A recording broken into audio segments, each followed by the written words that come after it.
दुःखाचे साठी तेथे मिळे सुख, अनाथाची भूक दैन्य जाय. उदाराचा राणा पंढरीस आहे, उभारोनी बाहे पालवितो.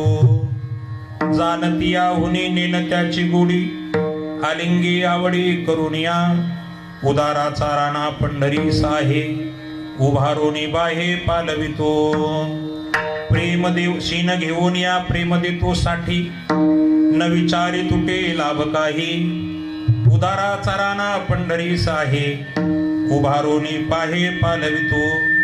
तुका मने आसो अनाथ दुबडी, आम्हाशी तो पाळी पांडुरंग. उदाराचा राणा पंढरीस आहे, उभारोनी बाहे पालवितो. आता माझे दंडवत,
जगननीत पाणी मंडनम मंडनाना. करुण तुलसीमाला कंजनम कंजनेत्रम सदय धवलासं विठ्ठलम चिंतयामि. ओम नमो ज्ञानेश्वरा. करुणा करा दयाळा तुमचा अनुग्रह लादलो, पावन झालो चराचरी. नमो सद्गुरु तुकया ज्ञानदीपा, नमो सद्गुरु सच्चिदानंद रूपा, नमो सद्गुरु भक्त कल्याण मूर्ती, नमो सद्गुरु भास्करा. पूर्ण कीर्ती जयांचे केलिया स्मरण, होय सकळ विद्येचे अधिकरण. तेच वंदू श्री चरण श्री गुरूंचे ते नमस्कारो. आता कैलासीचा देव भोळा चक्रवर्ती, पार्वतीचा पती योगीराज, तयाचे पायी माझे दंडवत. घडू आणि चित्त दुःखाची साठी तेथे मिळे सुख, अनाथाची भूक दैन्य जाय.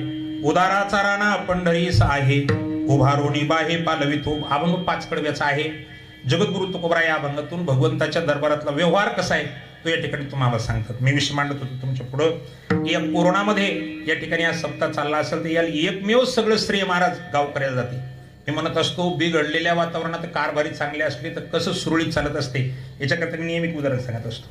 मोठं श्रीमंत वाडा आणि त्या वाड्यामध्ये महाराज 4 मुलं एका म्हाताऱ्याला, श्रीमंत म्हातारा, एकत्र परिवार,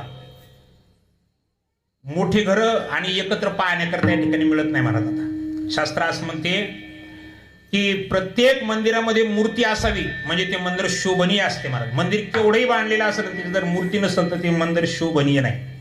नदी चांगली आहे पाणी नसलं तर ती अशोभनीयची. पाकिट खूप मोठे पण पैसे नसले तर ते अशोभनीयचे. मोठा वाडा असेल पण त्याच्यामध्ये जर महाराज रांगत लेकरू नसेल तर ते घर सुद्धा अशोभनीय. बरं, प्रत्येक घरामध्ये रांगत लेकरू असणं अतिशय गरजेचं आहे मामा. रांगत लेकरू हे घराचं वैभव आहे. हे ऐकताना फार बरं वाटते, पण रांगत लेकरू राहण्याकरता, रांगत लेकरू घरात कायम राहण्याकरता सगळ्या माणसाला एकत्र राहायला लागते. नाहीतर एकदा लेकरं थोडी थोडी मोठाली झाल्याच्या नंतर घरात कायम रांगती लेकरं नाही राहणार. 2 वर्ष 4 वर्ष 5 वर्ष जरी एकत्र परिवार राहत असतील तर रांगती लेकरं राहत असतात. तो एकत्र परिवार सगळं आनंदाचं वातावरण आणि मग कामं वाटून होती. मात्र प्रत्येकाला, कारण एकत्र राहायचं की कामं वाटूनच द्यावे लागत असतात. म्हणून मोठं सुनबाईन काय करायचं, त्याच्यापेक्षा लहान सुनबाईन काय करायचं, त्याच्यापेक्षा लहान सुनबाईन काय करायचं, जी छोटी होती तिने काय करायचं, अशी कामं घरातली या ठिकाणी वाटलेली होती. मी उदाहरण कशा करता सांगणार आलो. कारभारी चांगला असेल तर बिघडलेल्या वातावरणात एक कसं सुरळीत चालतंय याच्याकरता मला उदाहरण सांगायचं.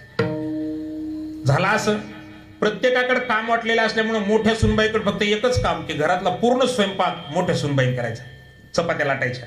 लहान जी होती तिच्यापेक्षा तिच्याकडे फक्त भाजी बनवायचं काम होतं. सकाळ संध्याकाळची भाजी बनवण्याचं काम महाराज 2 नंबरच्या सुनबाईकडे. 3 क्रमांकाची जी होती तिनं फरची पुसून काढायची आणि जी शेवटची छोटी होती अतिशय तिनं बाहेरचं सडा सारवण करायचं. हे सगळे कामं या ठिकाणी वाटलेली होती. एक दिवसचा प्रसंग आहे. मोठ्या सुनबाई चपात्या लाटत होत्या आणि धाकट्या सुनबाईनं त्या ठिकाणी भाजी टाकलेली होती गॅसवर. गॅस पेटवलेला आहे त्यावरती त्यांनी भाजी वगैरे टाकलेली आहे. पण या भाजीचं काम असं आहे माय मावल्यावर, भाजी गॅसवर टाकल्याच्या नंतर तुम्ही जर भाजी टाकल्याबरोबर त्याच्यात मीठ टाकलं तर मिठामध्ये क्षार असल्यामुळं भाजी शिजायला उशीर लागते, म्हणजे गॅस जास्त जळते आणि भाजी जरा उशिरा शिजते. पण भाजी टाकल्याच्या नंतर तुम्ही भाजी शिजत आल्यावर जर मीठ टाकलं तर गॅस कमी जळते आणि त्या ठिकाणी महाराज लवकर भाजी शिजत असल्यामुळे तुमचा गॅस वाचते. तसं हे सांगायचे मी 5-5 रुपये घेत असतो, पण तुम्हाला सहज सांगायला मला काय सांगायचंय, ते मीठ टाकायचं होतं, भाजीमध्ये मीठ टाकायचंय. पण महाराज त्या ठिकाणी तिला काहीतरी काम आलं म्हणून कोणीतरी आवाज दिला बाहेर जाण्याकरता, आणि मग त्या सुनबाईनं आपल्या मोठ्या जाऊबाईकडे आली ती आणि तिने सांगितलं, बाई मग थोडंसं काम आहे, मी भाजी टाकलेली, फक्त मीठ टाकायचं राहिले, तेवढं मीठ टाका. महाराज त्या मोठ्या सुनबाईने एका मिनिटात सांगून दिलं तिला की बाई तू तुझी भाजी, माझ्या अर्ध्याच चपात्या झाल्यात, मी भाजीमध्ये मीठ टाकणार नाही. तिनं नाही म्हणल्याच्या नंतर तिला वाटलं की बाईची फरची पुसती तिला तरी म्हणू आपण, म्हणून ती भाजीवाली बाई फरची पुसणारीकडे आली आणि तिने सांगितलं, अहो मग थोडंसं काम आहे, तुम्ही भाजीमध्ये मीठ टाका. तर तिने सांगितलं, मी सुद्धा मीठ टाकणार नाही, माझंही काम राहिलेलं. ती लहानीकडे आली महाराज, लहाने सांगितलं, बाई तू तरी ऐक माझं आणि भाजीमध्ये मीठ टाक. तर त्या लहान सुनबाईने सांगितलं, मी या ठिकाणी भाजीत मीठ टाकणार नाही. शेवटी तिला असं वाटलं की चला आता सासूबाईकडे जाऊ. म्हातारी बसलेली ती खुर्ची टाकून तिच्याकडे आली, म्हणे आत्या मी भाजी टाकलेली आहे, पण तिघी मीठ नाही म्हणायला, तुम्ही तरी मीठ टाका. म्हातारी म्हणली, माय मी तर 15 वर्ष झाली या ठिकाणी स्वयंपाकच सोडून दिला, मला काय आता अंदाज लागणार नाही, तू तुझी भाजी. महाराज तिनंही नायकार दिल्याच्या नंतर ती म्हणली, नका टाकू, मी माझं काम करून आल्याच्या नंतरच टाकते. ती राग तिकडेच निघून गेली. पण तोपर्यंत या मोठ्या बाईच्या महाराज ती निघून गेल्याच्या नंतर हिचा मोठ्याचा स्वयंपाक जो चालू होता ते पोळ्या लाटणं झाल्या आणि तिला असं वाटलं एकत्र राहतोय आपण, आज तिच्यावरती वेळ आहे, उद्या आपल्यावरती या ठिकाणी वेळ येणार आहे, आणि म्हणून आपण भाजीत मीठ टाकलं पाहिजे. म्हणून ती मोठी सुनबाई गेली आणि तिनेही भाजीमध्ये मीठ टाकलं. तोपर्यंत बाहेरची फरची पुसणं झाली. ती फरचीवाली आली आणि तिनेही त्या ठिकाणी मीठ टाकलं. तोपर्यंत बाहेरची सडा सारवण करणारी होती, तिलाही वाटलं हे हा विचार प्रत्येकीच्या मनामध्ये आला आणि तिनेही टाकलं. महाराज म्हातारीला असं वाटलं की आपल्या लेकीने सांगितलं असतं तर नसतं काय ऐकलं आपण, म्हणून म्हातारी काडी टेकवत आली, म्हातारीने टाकलं. आणि ही बाहेरून आली तर हिनं रागा जरा जास्तच टाकलं. भाजी चांगलीच झाली असं, भाजी अशीच झाली होती. महाराज सर्वांनीच मीठ टाकलं, कुठलीही गोष्ट प्रमाणात पाहिजे. भाजीमध्ये मीठ झालं तरी नाश होते भाजीचा, आणि लगेच मीठ नाही टाकलं तरी त्याचा नाशच होते महाराज. म्हणून कुठलीही गोष्ट प्रमाणातच पाहिजे. जसं स्वयंपाक प्रमाणातच, सगळ्याच गोष्टी प्रमाणात पाहिजेत. मला वाटतं सगळ्याच गोष्टीचा अतिरेक झाला होता म्हणून काय सगळ्यालाच ठप्प म्हणजे असं बंधनात बांधायचं ठरवले भगवंत. मर्यादा संपल्या महाराज, मर्यादा सुटलेल्या आहेत आणि बरोबर त्या सगळ्या मर्यादेला एका जागेवर बांधायचं काम या ठिकाणी भगवंताने कोरोनाच्या महामारीच्या रूपाने केलं का काय असं दिसते. असो, म्हाताऱ्याचा नियम दररोज सकाळी स्नान करायचं आणि भगवंताच्या दर्शनाकरता यायचं. दर्शन झालं की घरी यायचं, पोरीला विचारायचं, पोरी झाला का रे स्वयंपाक, आणि झाला असेल तर वाडाभर. नेहमीप्रमाणे बाबा त्या ठिकाणी दर्शन करून आले आणि पोरी सांगितलं, पोरीवर ताट वाढा. महाराज ताट वाढून दिलं. म्हाताऱ्याने एक घास भाजीचा खाल्ला आणि पत्नीला लगेच विचारलं, अरे आपल्या घरात ताक आहे का ताक, कारण भाजी अशीच होती बाबा, 5 जणींनी मीठ टाकली. एक घास खाल्ल्याबरोबर त्या म्हाताऱ्याने सांगितलं, आहे ताक, म्हणे आण बरं गिलास भरून. महाराज गिलास भर ताक आणलं आणि त्या भाजीमध्ये त्या ठिकाणी ते ताक टाकलं आणि म्हाताऱ्यानं कुरकुर न करता, रोज 2 चपात्या खात होता म्हातारा, पण आज 1.5 चपाती खाऊन त्या ठिकाणी हात धुतला. नियम असा होता, म्हातारा उठून गेल्याच्या नंतर पोरगा आला, मोठा पोरगा, त्यानं आईला नेहमीच विचारत होता असतो, आई बाबा जेवले का ग. म्हाताऱ्याने सांगितलं, हो जेवलेत. म्हणले मग मलाही वाढा बरं. महाराज त्यालाही ते ताट वाढून आणलं, तीच भाजी होती. एक घास खाल्ल्याबरोबर त्याने विचारलं, आई बाबा जेवले का. म्हणले हो जेवलेत. काय खाल्लं. म्हणले हेच खाल्ले तुला जे वाढले. पण बाबा तुझे मागच्या 5-6 वर्षापासून ताक काय घेत नव्हती, पण आज तुझ्या बाबा मात्र ताक टाकून भाजी खाल्ली. तर पोराला असं वाटलं बाप बोलला नाही म्हणजे आपल्याला बोलायचा अधिकार नाही. महाराज त्यानेही गिलासभर ताक आणलं आणि त्या भाजीमध्ये ताक टाकून त्यानेही ती जेवण केलं. त्याच्यानंतर ती तिघं होती मागलची, तेही आले. दादा बाबा जेवले का. त्याने सांगितलं हो जेवले. काय खाल्लं तर हेच खाल्ले, पण असं खाल्लं. त्यांनी सुद्धा ताक आणलं महाराज आणि सर्वांनी ताक टाकूनच भाजी त्या ठिकाणी भोजन केलं. सर्वांनी. दृष्टांत संपला माझा. भाजी चांगली आहे का, वातावरण बिघडलं का. भाजी अशी असूनही घरातलं वातावरण शांत का राहिलं, त्याचं एकमेव कारण घरातला कारभारी धोरणी. महाराज एवढ्याही भयंकर काळामध्ये वैजापुरातलं सप्ताह आता वातावरण शांत आहे, कारण कारभारी त्या म्हाताऱ्यासारख्या. कारभारी धोरणे असला की घरही सरळ राहते आणि कारभारी सरळ असले की महाराज गाव सुद्धा सरळ राहते. त्या सरळ कारभाऱ्याचं मूर्तिमंत उदाहरण म्हणजे आपला सप्ताह. विठ्ठल विठ्ठल.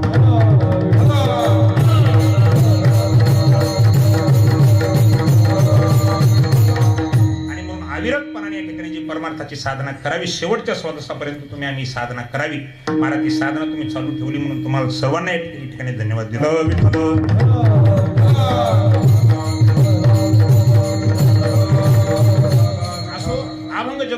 तुकोबारायचं आहे 5 चरणाचं आहे. मामा जगद्गुरु तुकोबारायचं आगळं वेगळं जीवन मामा.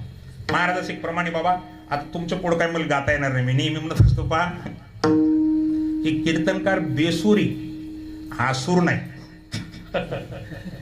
एखाद्या वेळेस कीर्तनकार बेसूर चालते पण आसूर चालत नाही महाराज. समाजानं एखाद्या गायक कीर्तनकाराला जर नाही गाता आलं तर समाज त्याला स्वीकारते. याचं मूर्तिमंत उदाहरण म्हणजे वैकुंठवासी शंकर महाराज कंधारकर आणि आताच्या काळामध्ये हयात असणारे आमचे आदरणीय व्यक्तिप्राय नारायणजी महाराज जाधव.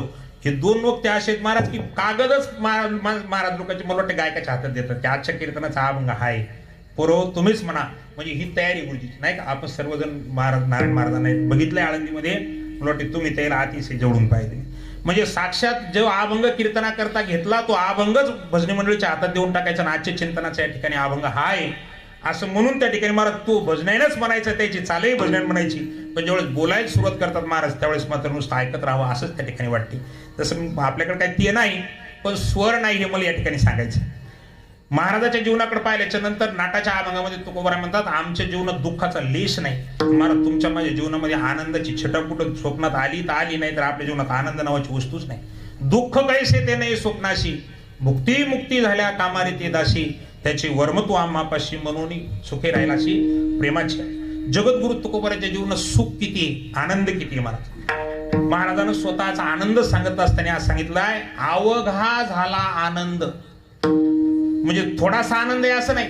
महाराजाच्या जीवनात सर्व सुखाची प्राप्ती झालेली. आता कसं कसं सुखी महाराज झालं महाराजाच्याच गाथ्याच्या प्रमाणात सांगतो. विठ्ठल विठ्ठल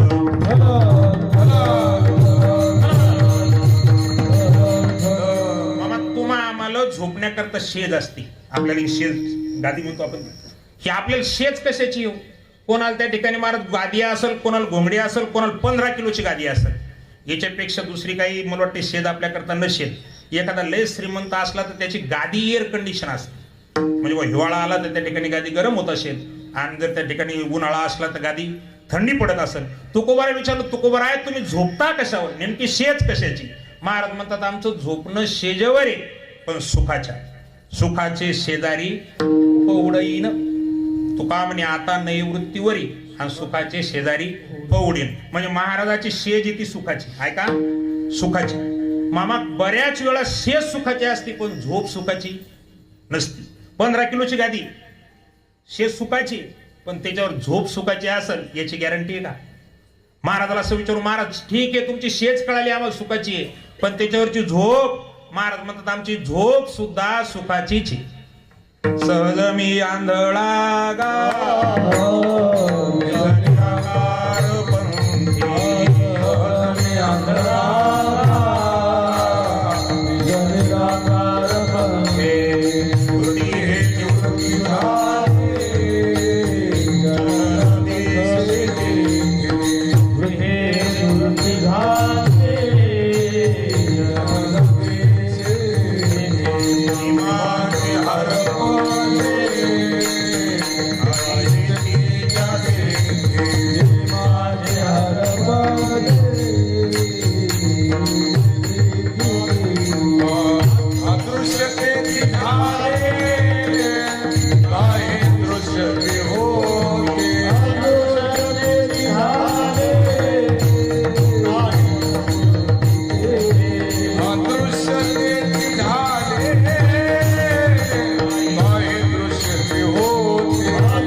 असणारी झोप पण सुखाची. सुखे मी निजलोगा शून्य सारोनी तेथे झोपही सुखाची.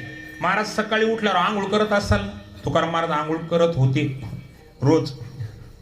महाराज तुम्ही स्नान करत असाल ना. महाराज म्हणले होय स्नान पण करत होते. कोण्या डोहावर करत होते तर महाराजांनी महाराज जो डव सांगितलं तो सुद्धा आनंदातच सांगितलं. आनंदाचे डोई आनंद तरंग आनंदाची अंग, आनंदाचे म्हणजे ज्या डोहावर स्नान करण्याकरता जातात तो सुद्धा आनंदाचाच आनंद. कपडे घालत असाल महाराज?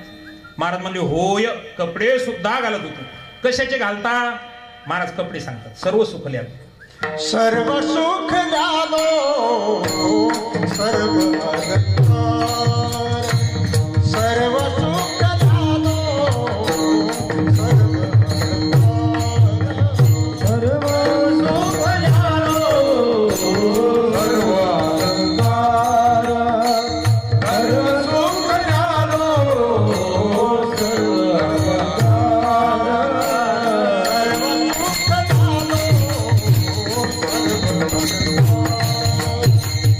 सर्व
सुखाची, झोप सुखाची, आंघोळ सुखाची, स्नान सुखाचं, कपडे सुखाचे, जेवण हो.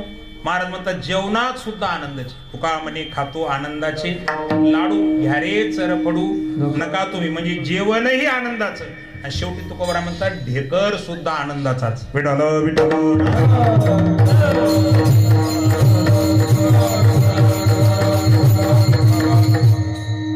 आनंदाचे ढेकर तुका म्हणे हरिहर असं काहीतरी एक प्रमाण, म्हणजे ढेकरही आनंदाचाचे महाराज. याचा अर्थ सर काय सांगायचं की जगद्गुरु तुकोबराचं जीवन आनंदमय बनलेले बाबा. काय केलं असेल त्याच्याकरता? त्या जगद्गुरु तुकोबराने आपल्या जीवनामध्ये एकच साधन केलं, त्या साधनाचं नाव आहे भक्ती. मला वाटतं तुम्हाला जाता जाता एक प्रार्थना करायची. पहा, जास्त ज्ञानी झाल्यापेक्षा माणसानं भक्त होण्याचा प्रयत्न करावा. भक्त एखाद्या वेळेस ज्ञानी माणूस भक्त असेल सांगता येत नाही, पण महाराज भक्त असणारा माणूस ज्ञानी असतोच, यात शंकाच घ्यायचं काम नाही. जे ओरिजिनल भक्त आहेत ते ज्ञानी असताच. ज्ञानी असणारी माणसं भक्त असतील याची गॅरंटी नाही.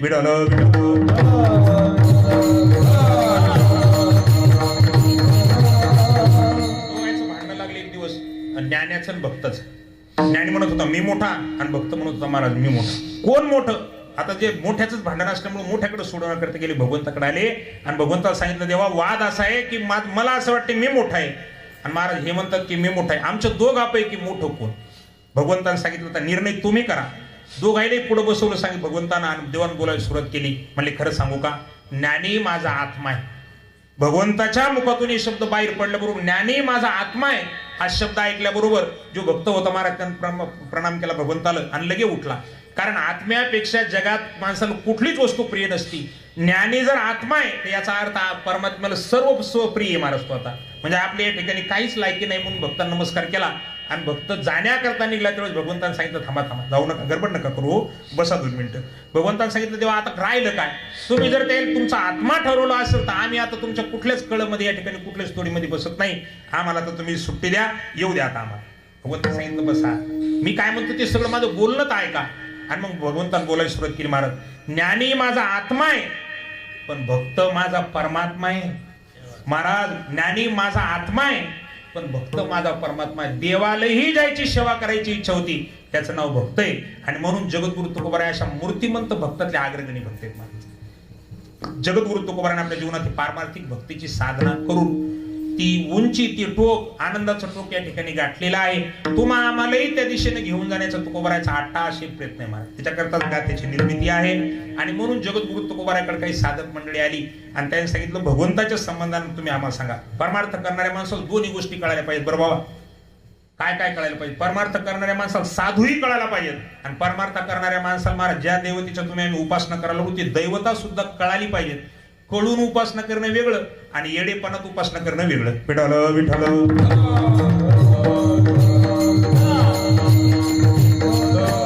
देव कसा आहे, त्याचं रूप काय आहे, त्याचे गुण काय आहेत, महाराज त्याचा स्वभाव कसा आहे, हे सगळं तुम्ही आम्ही जाणून घेण्याचा प्रयत्न केला पाहिजे. आता तुम्ही माझा महाराज देवाच्या संबंधाने हे जाणून कोण देईल? आम्हाला संतच देऊ शकतात महाराज. भगवंताच्या सगळ्या गोष्टी गाथा आणि ज्ञानेश्वरी जर आपण घेऊन बसलो तर मला वाटतं भगवंताच्या स्वभावाचा, भगवंताच्या गुणाचा, भगवंताच्या रूपाचं सगळं वर्णन आपल्याला या दोन्ही ग्रंथामध्ये आवर्जून वाचण्याकरता मिळते.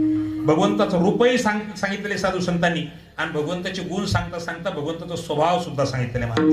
कसं आहे परमात्म्याचं रूप गुण? तर परमात्म्याचं रूप कसं आहे मला वाटते अनेक अभंगामध्ये साधू संतांनी त्याचं वर्णन केलं. कसं आहे देवाचं रूप? तर देवाचे दोन रूप आहेत मुळात.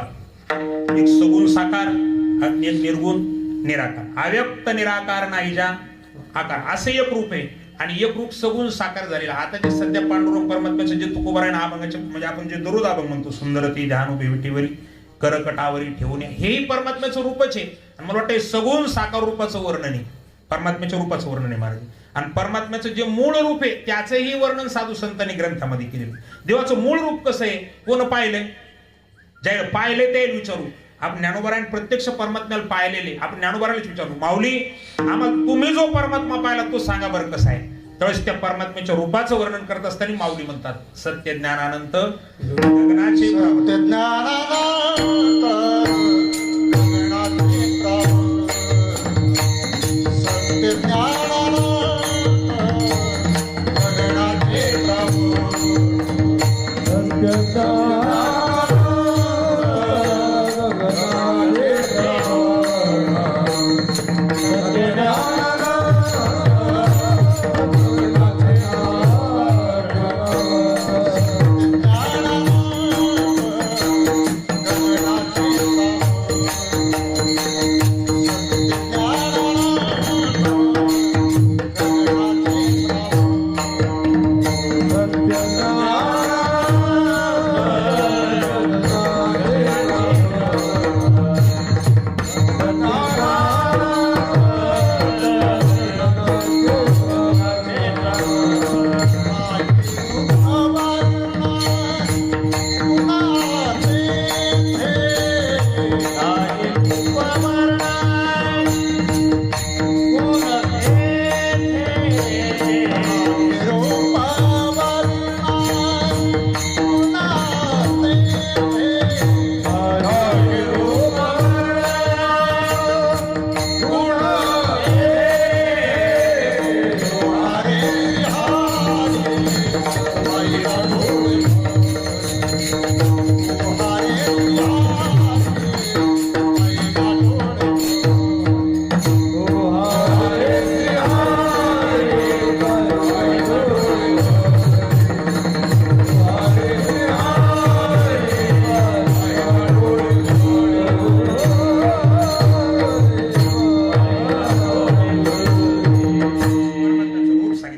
सत्य ज्ञानानंत गगनाचे प्रावर्ण नाही रूप वर्ण गुण जेथे. भगवंताचं रूप आहे महाराज. तुकोबाराय म्हणतात आनंद आद्वय नित्य निरामय जे का निधेय योगे याची. हे परमात्म्याचं रूप आहे.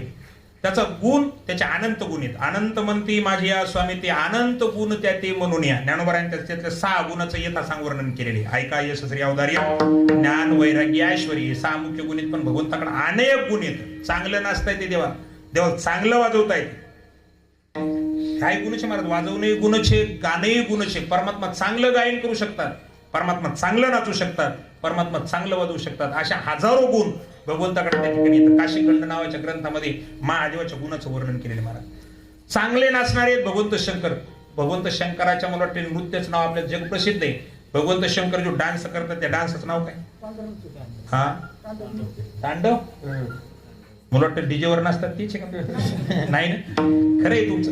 कारण भगवंत शंकर जे नृत्य करतात महाराज नृत्यामध्ये अग्रगणी आहेत. म्हणजे नाचता येते पण सुद्धा त्या ठिकाणी चांगलं परमात्मा. जसा भगवंत शंकर नाचते तसा कृष्णही नाचते महाराज. नाच रे कृष्णा मज पाहू दिले म्हणून गोडून ज्यावेळेस वर्णन केलंय त्यावेळेस परमात्म्यात पाय टाकल्याच्या नंतर अख्खं ब्रह्मांड देवाच्या एका पायात नाचवते. अनंत गुण आहेत त्या परमात्म्यात, गुणाचंही वर्णन केलेले. जसं परमात्म्याच्या रूपाचं वर्णन आहे तसं परमात्म्याच्या गुणाचं वर्णन आहे महाराज, तसं परमात्म्याच्या स्वभावाचं सुद्धा वर्णन आहे. परमात्म्याचा स्वभाव देण्या घेण्यात कसा आहे या भागामध्ये तुकोबाराय सांगायला लागलेले. ऐका आता, देणं घेणं जर विषय असेल, आदानत्व प्रदानत्व व्यवहार परमात्म्याच्या संबंधात जर सांगत असतील तर जगाकडे पाहिल्याच्या नंतर 3 प्रकारचे लोक आपल्याला दिसतात महाराज. काही लोक नुसतं घेत राहणार म्हणजे दातृत्व प्रधान व्यवहार असते काही लोकांचा, काही लोकांचा ग्रहणत्व प्रधान व्यवहार असते आणि काही लोकांचा प्रधान आदानत्व प्रदानत्व म्हणजे घेणं देणं, गावरान भाषेमध्ये साठ लोट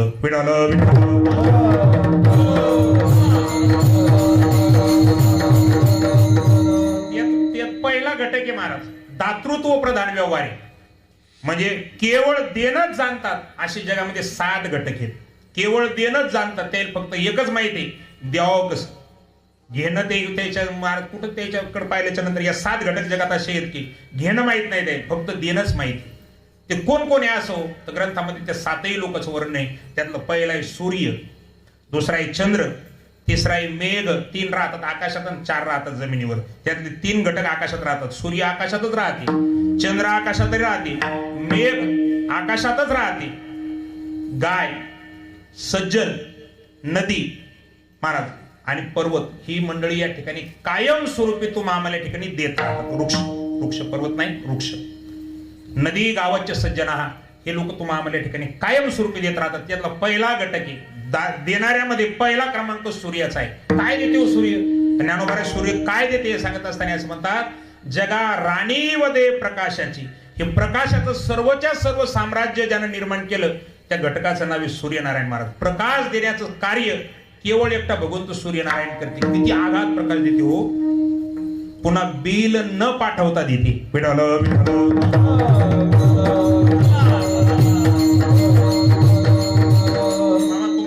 जगण्याकरता जे अनेक घटक लागतात त्या अनेक घटकामध्ये असं सांगतात बुवा, आम्ही लहान असताना आम्हाला शाळेत गुरुजी सांगत होते की बुवा जीवन जगत असताना अनेक घटकापैकी एक घटक लागते, त्या घटकाचं नाव आहे ड जीवनसत्व. मला वाटतं ड नावाचं जीवनसत्व सूर्यनारायणाच्या प्रकाशात नुसते कपडे काढून बसलं की मिळते. म्हणजे कोणतं इंजेक्शन घ्यायचं काम नाही आणि त्याच्या पाठीमागे कोणती औषधी घ्यायचं काम नाही. सकाळचं कोवळं ऊन पडलं की फक्त कुठं जिथं ज्या जागेवरती सर्व सूर्यनारायणाची किरण आपल्या अंगावर येऊन पडतील अशा जागेवर मस्त कपडे काढून बसायचं. थोडंसं कोवळं ऊन पडलं आपल्या अंगावर की आपल्या अंगामध्ये आपोआप ड नावाचं जीवनसत्व निर्माण करण्याची ताकद या ठिकाणी सूर्यनारायणाच्या प्रकाशामध्ये. म्हणून तुम्हा आम्हाला प्रकाशाचं साम्राज्य ज्यानं दिलं त्याचं नाव आहे सूर्यनारायण. देण्याचंच जाणतो. रोज सकाळी उगवायचं आणि मला संध्याकाळी माळवायचं. या सगळ्या दिवसभराच्या कार्यक्रमामध्ये फक्त देणं, त्याच्या बदल्यात सूर्याने घेतलं काय आपलं? रोज उगवते, रोज माळवते, याच्या बदल्यात आपण दिलं काय? तर काहीच नाही दिलं महाराज. फक्त देण्याचं कार्य जाणतो. त्यातला पहिला क्रमांक आहे सूर्यनारायणचा. दुसरा घटक आहे त्यातला चंद्र. चंद्र सुरुवात देतोच. काय देते हो महाराज? चंद्र सुद्धा मला वाटतंय तुम्हा आम्हाला पोषण करत असताना, आपल्या सर्वांचं पोषण करत असताना आणि विशेष करून वनस्पतीचं पोषण करत असताना चंद्र, ज्ञानोबा म्हणतात शारदीचे चंद्र कळे माझे अमृत कनक कोवळे. चंद्रातून पौर्णिमेत मला आपल्या इकडे ती कोजागिरी नावाची पौर्णिमा करतो ना आपण, त्या कोजागिरी पौर्णिमेमध्ये मला वाटतं असं उघड्यावरती दूध घोटायची पद्धत किंवा एखादा तरी अमृताचा थेंब त्या ठिकाणी आणा काय होईना पण त्या दुधाच्या भांड्यामध्ये पडावा आणि आपलं आरोग्य चांगलं व्हावं. जुन्या काळामध्ये सकाळी काकडा भजनात मला वाटतं बाबा आपण गेलो होतो एक वेळेस इकडे कवठा नावाचं गाव वसमत जवळ, आदरणीय हरिवंत दिगंबरजी महाराज होते तिथं. मला बाबा म्हणले होते गावात त्या गेल्याच्या नंतर म्हणले महाराज या गावातला फक्त काकडा पाहण्याकरता सकाळी 4 वाजता उठवलं होतं महाराजांनी मला. आणि महाराज पद्धत अशी होती मामा, ते लोक सांगत होते आता आमच्या नदीलाच पाणी नाही म्हणून आम्ही गंगेवरती स्नान करण्याकरता जात नाही. पण आमच्या गावात अशी पद्धत होती की फक्त जे मंडळी बिमारी आणि जे अतिशय म्हातारी माणसं आहेत आणि लहान लहान लेकर हे जर सोडले तर सगळे लोक 4 वाजता गंगेवरती स्नानाला जाणार आणि मला स्नान करून आल्याच्या नंतर सर्वजण भगवंत शंकराच्या मंदिरात काकडा भजनाला उपस्थित राहणार. कवठाच ना गाव ती मला कशा करता सांगायचे जुन्या काळातली मानकेश्वर हो इकडे बरेच गाव असे काकडा भजन करणारी. बाबांमध्ये त्या ठिकाणी दाखवलं होतं. सांगण्याचा मुद्दा काय माझा, जुन्या काळामध्ये सगळी मंडळी स्नान करण्याकरता एक तर गंगेवर जायची नाहीतर विहिरीवरती जायची. काय कारण होतं महाराज? त्याचं एकच कारण, रात्रभर चंद्राच्या कणातून पडलेलं अमृत या वाहत्या पाण्यामध्ये जर पडला असेल आणि त्या पाण्यात जर तुम्ही आम्ही स्नान जर केलं तर आपल्याला कोणतीच बिमारी होणार नाही, कारण साक्षात अमृताचं स्नान घडत होतं. सांगण्याचा मुद्दा काय माझा, ज्ञानोबा तुम्ही आम्हाला असं बोलत असताना असं म्हणतात की चंद्र तुम्ही आम्हाला अमृत देतो, सूर्यप्रकाश देतो, देणारे दोन घटक. तिसरा घटक आहे मेघ. काय देते हो, पाण्याबरोबर आता गाराही द्या लागला. विठ्ठल विठ्ठल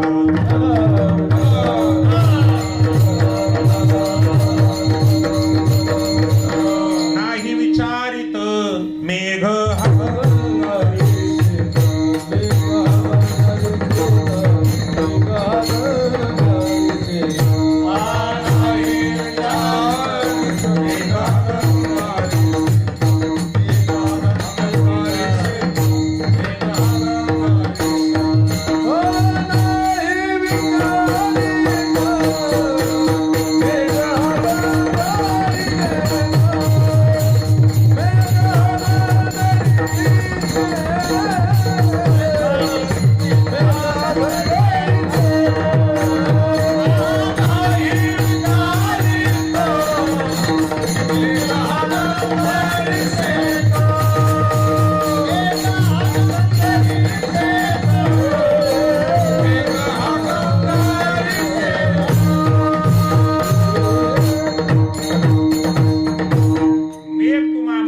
पाणी देतो महाराज. किती पाणी देतो तुम्हाला जगण्याकरता पाणी अतिशय महत्वाचं आहे महाराज. ते सगळं पाण्याचं दान तुम्हाला ठिकाणी मेघच करतो, मेघराज करते महाराज. देण्याचंच माहिती मेघाला सुद्धा. जसा मेघ देते तसा वृक्ष सुद्धा तुम्हाला ठिकाणी देते. सगळ्या अंगाने उपकारी वृक्ष, सर्व अंगाने या ठिकाणी उपकारी महाराज. मुळापासून खोडापासून तर फळापर्यंत सगळे अंग पा वृक्षाचे, सर्व अंग वृक्षाचा या ठिकाणी उपकारीच. माझ्या बोलण्यावर विश्वास ठेवून कोणी असा प्रयोग करू नका, पण मी असं एका जाणकारातून ऐकलं होतं, व मुतखडा जर एखाद्या माणसाला झाला तर बिलायतीच्या मुळ्या कामी येतात. छोटं झाडी बिलायतीचं, पण त्याचाही योग्य पद्धतीने उपयोग जर केला तर तुमचा आमचा मुतखडा पाडायची ताकद त्या बिलायतीमध्ये. मला वाटते तुमच्या भागात बरेच झाडं असतील, त्यातलं एक झाड अर्जुन सादुडा म्हणतात आमच्या भागात, त्याला असते मावती. याची साल काढून आणल्याच्या नंतर जखमेवर जर नुसती म्हणजे इष्ट्यात भाजली ती साल आणि जखमेवर टाकली तर झाडाच्या साली तुमच्या आमच्या जखमा नीट करत होत्या महाराज. सांगायचा मुद्दा माझा, झाड सर्व अंगान फक्त देण्याचंच काम करते. कबीरदास महाराज म्हणतात, नीचे शे मारे पत्थर तो ऊपर शे फल देत. देण्याचा स्वभाव या ठिकाणी वृक्षाचा आहे. वृक्षही तुम्हाला ठिकाणी देतो, जसा वृक्ष देतो तशी नदी सुद्धा तुम्हाला ठिकाणी देतच राहते. का फिडीत पापताप पोखीत तिरीचे पादप समुद्रा जाय आप गंगेचे. जे शिवज्ञानोबा म्हणतात, समुद्राच्या म्हणजे स्वतःच्या काठावरच्या हजारो गावाला जगवत जगवत आपल्या पतिराजाच्या भेटी करता जाणारी गंगा माता तुम्हाला देण्याचंच काम करते महाराज. जोपर्यंत वाहते तोपर्यंत अखंड तुम्हाला अमृतासारखं पाणी गंगा देते. जशी गंगा देते तशी गाय सुद्धा तुम्हाला ठिकाणी देण्याचंच काम करते. काय देते गाय, ज्ञानोबा म्हणतात, गाय दूध देते. पाय पाप पवित्र आणि गोड, पाशी तुझी पदराड. म्हणजे पवित्र आणि गोड हे दोन्ही घटक एका जागेवरती येत नाहीत. काही जागेवरती गोडपणा असते, पवित्रपणा नसते. काही जागेवर पवित्रपणा असते, गोडपणा नसते. काही गोडही नसते पवित्रही नसते. आणि काही त्या ठिकाणी महाराज गोडही असते पवित्रही असते. त्यातलं पहिला असे गोडही नाही आणि पवित्रही नाही. काय असं गोडही नाही आणि पवित्र नाही, दोन घटक येत असे. जे गोडही नाही तर पवित्र नाही, त्यातला पहिला घटक आहे मांस. गोडही नाही आणि पवित्रता अजिबात नाही. दुसरा घटक आहे महाराज मदिरा. दारूही गोडही नाही आणि दारू पवित्र सुद्धा नाही, दोन्ही घटक अपवित्र येते. दुसरा घटक असा आहे की गोड आहे, गोड आहे पण पवित्र नाही. हाटेलीतले पदार्थ गोड आहेत पण महाराज पवित्रपणा नाही त्याच्या ठिकाणी. तिसरा घटक असा आहे की तिथं पवित्रपणा आहे पण गोडपणा असं सांगता येत नाही. महाराज तो गोडपणा फक्त साधूच लोकांना वाटते. आपल्याला एखाद्या वेळेस घाणपाणी पाहिल्यावर ना गोडपणा वाटत नाही त्याच्यात. कधी कधी काही काही महात्म्याकडे पाहिल्यावर असं वाटते, आपण सगळ्यांनी पाहिलं एक महात्मा भजन आज ज्याचा प्राण होता अशा आदरणीय भक्ती प्राण वैकुंठवासी रामचंद्र बाबा बोधे, त्याच्या संबंधाने राहणारे पोर सांगतात त्याच्याबद्दल. एक वेळेस म्हणतात पंढरपुरातला डॅम फुटला होता महाराज, संडासाचा डॅम फुटला होता. आणि बाबाचं एक धोरण आहे, आपण ज्यांनी ज्यांनी पाहिलेली त्या सगळ्यांना माहिती. महाराज कधीच नळाच्या पाण्यावर आंघोळ करत नव्हती चातुर्मासात. चातुर्मास असला की बाबा 100% सकाळी 4 वाजता चंद्रभागे मातेवरच त्या ठिकाणी स्नान करता यायचे. तू काल जायचं मला वाटतं दुसऱ्या का तिसऱ्या दिवशी जायचं कीर्तन झालं, त्या आदरणीय व्यक्तीपर्यंत उमेश महाराजांना सुद्धा विचारत तुम्ही. महाराज ते प्रत्यक्ष असा घडलेला प्रसंग मामा, डॅम फुटला होता डॅम आणि घाण वाहत आली होती चंद्रभागेच्या पाण्यामध्ये, अक्षरशः विष्ठा वाहत आलेली होती. सगळे पोरं असे काठावर उभे राहिले, सगळे पोरं. आणि आदरणीय बाबा त्या पाण्यामध्ये उतरल्याच्या नंतर बाबानं स्वतःच्या हाताने घाण अशी बाजूला लुटली आणि त्याच पाण्यामध्ये त्या ठिकाणी डुबकी मारली महाराज. पण पाणी अपवित्र आहे असं म्हणून त्या ठिकाणी चंद्रभागेची उपेक्षा केली नाही. एवढी श्रद्धा आपल्या तीर्थावर सुद्धा आपली पाहिजे. विठ्ठल विठ्ठल.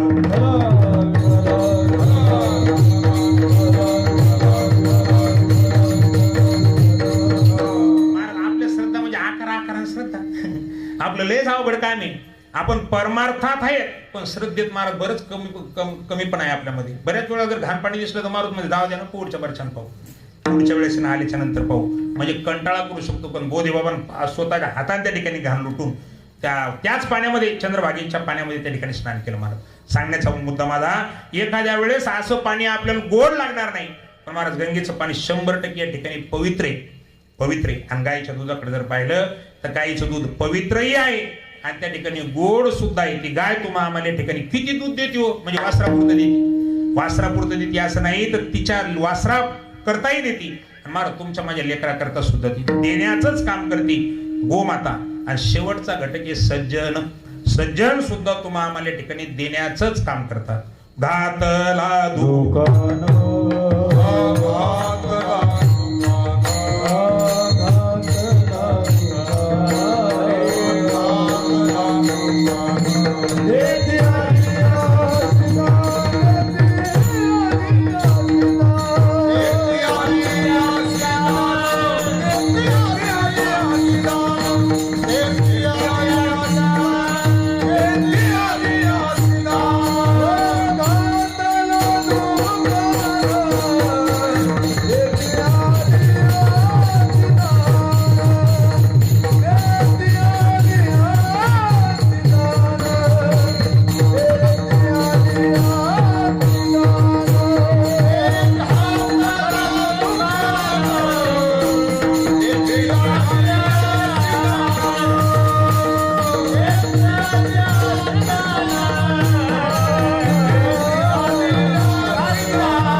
पण महाराजांच्या दुकानातलं पहिले आले तेल पुरत असेल, मागावून येणारा सुद्धा त्या ठिकाणी पुरते महाराज. कारण त्याच्याकडे भांडारच एवढं आहे ज्ञानाचं. मला वाटते नाथ महाराजांचं एक प्रमाणे त्याच्यात नाथ महाराज म्हणतात, ज्ञान भंडाराचे पोते आणि नोहेरी ते कल्पांती. किंवा तुकोबरायचं प्रमाणे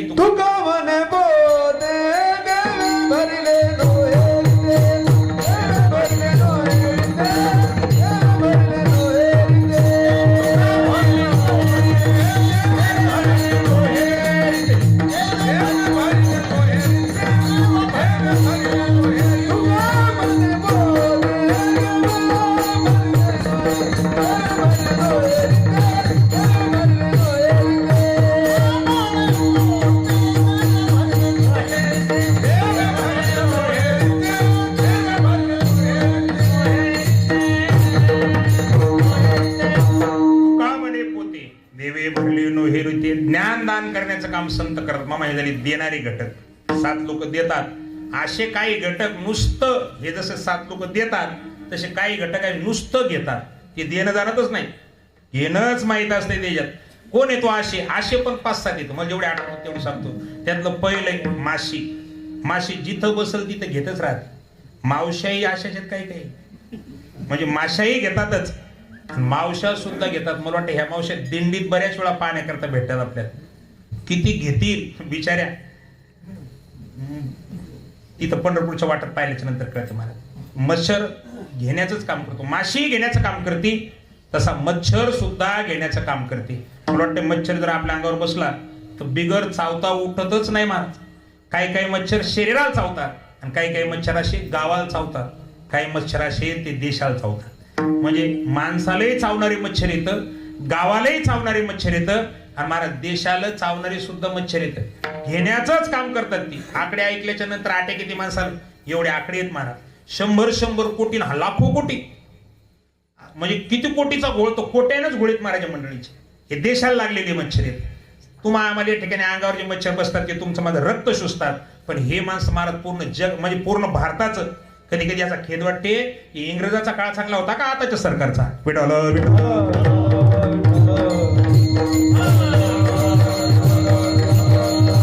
महाराज या सरकारच्या विरोधात बंड करायची पण म्हणजे हिंमत न करेनच आपण आता सध्या अशी परिस्थिती आहे.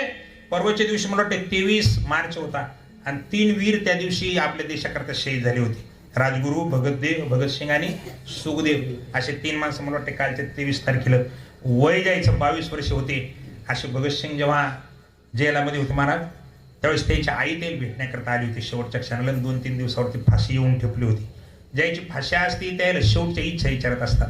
आई भेटायला आली होती. भगतसिंग असे बसलेले होते. आईनं दर्शन घेतलं आईचं आणि भगत सांगितलं, भगत 4 दिवसावरती तुझी फाशी आली बाळा. त्यावेळेस भगतसिंगाला सांगितलं, मा डोळ्यातले अश्रू पुस आणि माझी तुला एकच विनंती आहे मा, ज्या दिवशी मला फाशी देतील त्या दिवशी तू जेलामध्ये येऊ नको. कारण माझं प्रेत पाहिल्याच्या नंतर तुझ्या डोळ्यातले अश्रू थांबणार नाहीत आणि मला तुझी जर रडली तर जग म्हणाल की भगतसिंगाची आई रडकी.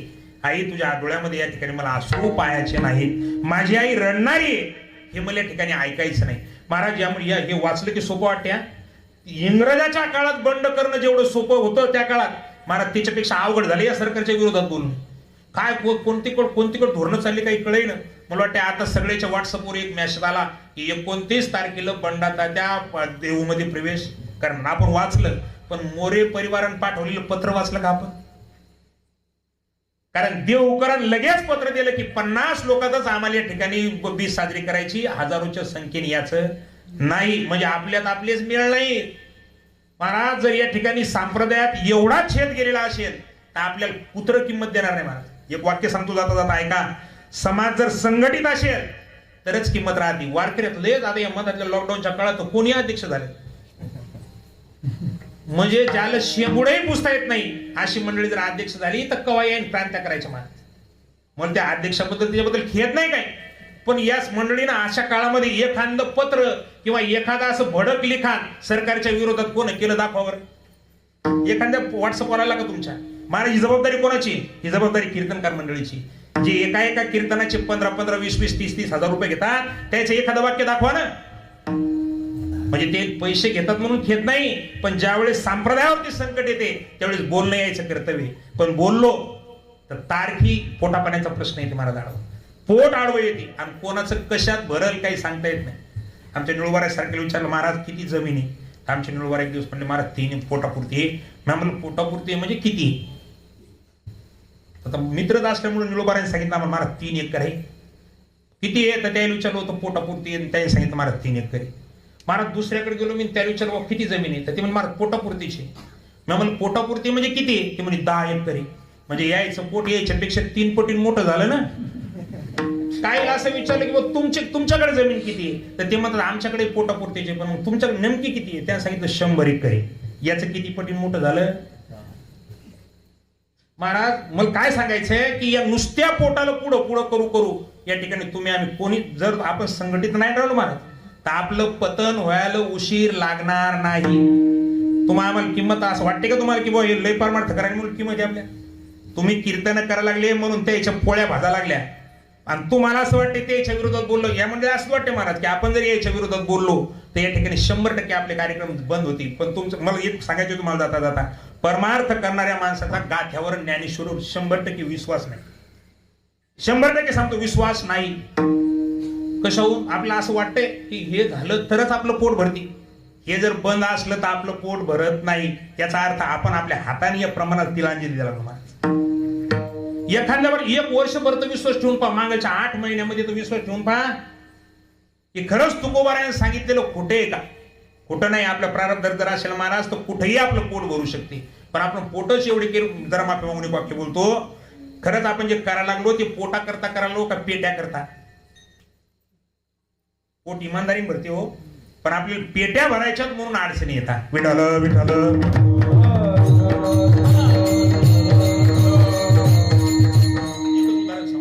एक महात्मा होते आपल्या महाराष्ट्र भारतामध्ये वारले. जर तुकडा झाला असं घटकाचा कुठलाही घटक असो महाराज, मला वाटतं डॉक्टर बाबासाहेब आंबेडकरांना त्या बौद्ध समाजाला एक वाक्य सांगितलं होतं त्या काळामध्ये. ते वाक्य असं होतं, शिखांत संघटित व्हा कारण कलियुगामध्ये सांघिक बळाला किंमत आहे. तुम्ही जेवढे एकत्र राहाल तेवढी तुमची किंमत वाढल. पण तुम्ही जर महाराज विघटित झाले तर तुमची किंमत तुमच्या हाताने कमी होईल. आता समाजाकडे जर पाहिलं आपण पूर्ण भारतातल्या तर जे समाज संघटित आहे त्याची आजही ताकद आहे. मग कसं मग समाजाकरता नाही सांगायचं, मग वारकऱ्याकरता सांगायचं. फक्त वारकऱ्यात इथले तुकडे झालेत महाराज आता की प्रत्येकाची परंपरा भिन्न भिन्न भिन्न भिन्न झालेली आणि ह्या परंपरा अशाच भिन्न भिन्न चालू राहिल्या तर आपल्या मात्या आपल्या हातात होती. त्याच्याकरता उदाहरण सांगतो मी, ज्यांच्या मुखातून ऐकलं त्याचं नाव पूजनीय तरुण सागरजी महाराज, कारण ज्याचा असलं त्याच्या नावानं सांगितलं पाहिजे. ते एक उदाहरण सांगायचे. एका माणसानं आता 2000ची नोट, त्या काळात 1000 रुपयाची नोट होती, एका माणसानं प्रवचन करता करता 2000 रुपयाची नोट अशी वर केली आणि ऐकणाऱ्या श्रोत्याला असं विचारलं की ही नोट कोणाला पाहिजे. प्रत्येक महाराजांच व्यासपीठावर वर केलेली असल्यामुळे प्रत्येक जण म्हणत होता महाराज मला पाहिजे. 2000 रुपये येते. महाराजांनी त्या ठिकाणी हात वर करा म्हणल्याच्या नंतर पूर्ण मनपतल्याच लोकांनी हात वर केले की बाबा महाराजांचा प्रसाद आहे आपल्याला भेटाव. सर्वांनी हात वर केले. सगळ्यांनी हात वर केल्याच्या नंतर महाराजांनी त्या नोटचे 2 तुकडे केले, मधातून फाडली ती नोट आणि दोन्ही हातात 2 तुकडे धरले ना असे विचारले की बाबा आता हे कोणाला पाहिजे. आतापर्यंत कल्पना करा, त्या समोर बसलेले 100 लोक होते तर 100 लोकांना हात वर केले, पण नोट मधातून फाडल्याच्या नंतर जेव्हा विचारलं की बाबा आता कोणाला पाहिजे त्यावेळेस 50 हात खाली झाले आणि 50 लोकांनी हात वर केले की महाराज आता आम्हाला पाहिजे. ते म्हणले चिटकवू देऊ लग्याने एखाद्या वेळेस कोणाला तरी त्या ठिकाणी एखाद्या कॅशियरला. महाराजांनी त्याचे पुन्हा 4 तुकडे केले आणि महाराज 4 तुकडे करून त्या ठिकाणी पुन्हा ती नोट हातात धरली आणि त्या विचारला आता कोणाला पाहिजे. तरी 25 हात वर होते. त्याने सांगितलं महाराज आम्हाला पाहिजे. पण त्यानंतर महाराजांनी ती नोटाची टर फाडली आणि महाराज तिची पुटुळी केली आणि एवढी पुटुळी हातामध्ये धरली, त्याचे तुकडे तुकडे करून अशी हातात धरली. मग विचारलं आता ही नोट कोणाला पाहिजे, कोण घे. नोटाचं मूल्य का संपलं? एकच कारण, खंडित झाली. महाराज संप्रदाय खंडित झाला की संप्रदायाचं मूल्य संपणार, तो संपू नये असं जर तुम्हाला आम्हाला वाटत असेल तर आपण एकत्र येणं अतिशय गरजेचं आहे.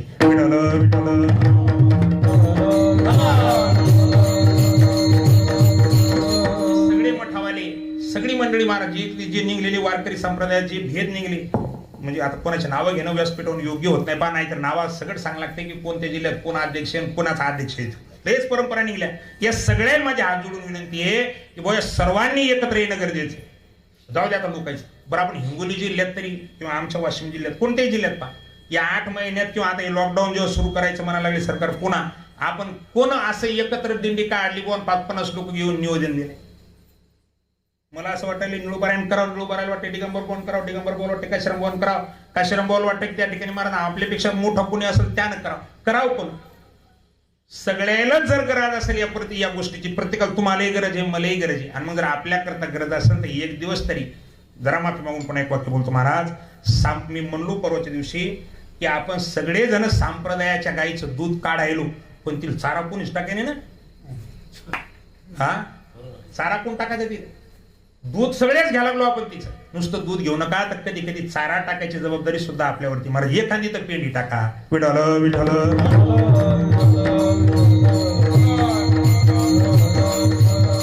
एकत्र या आणि एकत्र येऊन या ठिकाणी करा. मग सांगायचं माझा विषय होता थोडस एकीकडे गेला की बाबा माशीही घेते, मच्छर सुद्धा घेतेच, ही मंडळी घेणारी महाराज, मूषक सुद्धा घेते. मला वाटतं शेतकरी तुम्हाला माझ्यापेक्षा जास्त अनुभव आहे. मूषक किती घेते, किती कष्ट करत असं महाराज. 1-2 महिना जर गव्हाला उंदीर लागली तर 1-1.5 महिन्यामध्ये एवढा असणारा उंदीर पोतं भर ओंबे नेऊन किती एका बिळामध्ये सारखं घेण्याचं काम करते. मूषक जसा घेते तसं वेशा सुद्धा घेतच राहते महाराज. जिथं वेशा असेल त्या जागेवरती घेण्याचंच काम जाणती, ती देण्याचं जाणत नसती, घेतच राहत असती. पर धन पर मन हरणेकू वेशा बडी प्रवीण. कबीरदास महाराज म्हणतात धन आणि मन हरण्याकरता वेशा त्या ठिकाणी फार चतुर असते, फार त्या ठिकाणी महाराज तिच्याकडे ती हातवटी असते. घेण्याचं जाणती, जसं घेण्याचं जाणती तसं पोटचा शब्द आहे. किती झाले घटक सांगत होतो मी तुम्हाला, मोजा आहे तुम्हीच. मच्छर, माशी, मूषक, वेशा, गणक. गणक गणक कोणाला म्हणतात? गणक गणक म्हणजे पांडेबुवा तलाट. घेण्याचंच जाणते महाराज. पांडेबुवाचं लयच अवघड काम. इथं सोडू, इथं जर कोणी असलं तर उगा राहील. पांडेबुवाचं काम इथलं अवघड आहे महाराज. पांडेबुवान घर बांधलं मामा आणि तहसीलदाराला निमंत्रण दिलं की आमच्या घराची वास्तुशांती आहे, ते 1 दिवस आमच्याकडे भोजनाकरता या वास्तुशांती. तहसीलदार बायको घेऊन आला त्या वास्तुशांतीत आणि पांडेबुवाच्या घरातली म्हणजे तलाठ्याच्या घरातल्या खुर्च्या, तलाठ्याच्या घरातली टीव्ही, त्याचं फ्रीज, हे सगळं पाहिल्यावर तहसीलदाराची बायको तहसीलदाराला म्हणे तुम्ही पांडेबुवा कधी होणार आहे?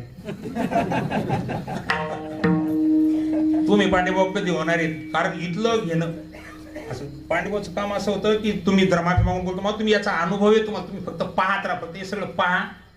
संध्याकाळी जर आता लॉकडाऊन पडलं म्हणून सांगा, नाही तर संध्याकाळी 4-5 वाजता. आता आमची कशी कीर्तनाला जाण्याची वेळ 4-5 आहे, 4-5 वाजता निघतो आपण कुठं जर जायचं असलं नाही का. अशा वेळी धाबे जर शोधले तुम्हाला तर 50% मास्तर आणि 50%च पांडेवान धाबे भरलेले दिसेल तुम्हाला. 50% मास्तर धाब्यावरच आहेत 5 वाजले की.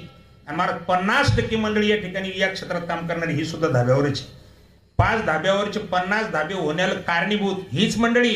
सांगण्याचा मुद्दा माझा घेतच राहते. असंच पांडवा येत असताना जेव्हा याचा तेव्हा रात्री 11-12 वाजलेली असायची. पोरग सकाळची शाळा, मुलगा येऊन त्या ठिकाणी महाराज आई म्हणायचं, आई गुरुजीने त्या ठिकाणी सही सांगितली ग. ती म्हणायची बापा तो बाप आला तर रात्री 12 कधी आला मलाही माहित नाही. शाळेत जायचं तर हे झोपलेलेच असायचे, सहीच नाही महाराज. एक दिवस ते पोरांना सांगितलं, आई यो कागद आज जर नाही नेला तर गुरुजी मला मारतात. आणि मग आईने सांगितलं पाहू दे तो कागद, मी सही घेते. म्हणून सही घेण्याकरता गेली. मालक पांडेबोच होता महाराज, ते सहीचा कागद पुढे ठेवला आणि त्याला म्हणे ओ पोरग मागायच्या 8 दिवसापासून सही करता वाट पाहा लागले, सही करा. अंगावरचं पांघरून काढलं आणि पेन हातात दिला. उजव्या हातात पेन दिला लखन महाराज की डकन हात पुढे आला. उजवा हात पुढे केला की डक महाराज उजव्या हातात पेन की डावा हात गादीतून पुढे आला. म्हातारीच्या लक्षात आलं पैसे दिल्याशिवाय सही करत नाही. महाराज तिनं तिच्या खिशातल्या त्या पर्स मधली 100 रुपयाची नोट डाव्या हातावर ठेवणं, उजव्या हातात झोपत सही झाली.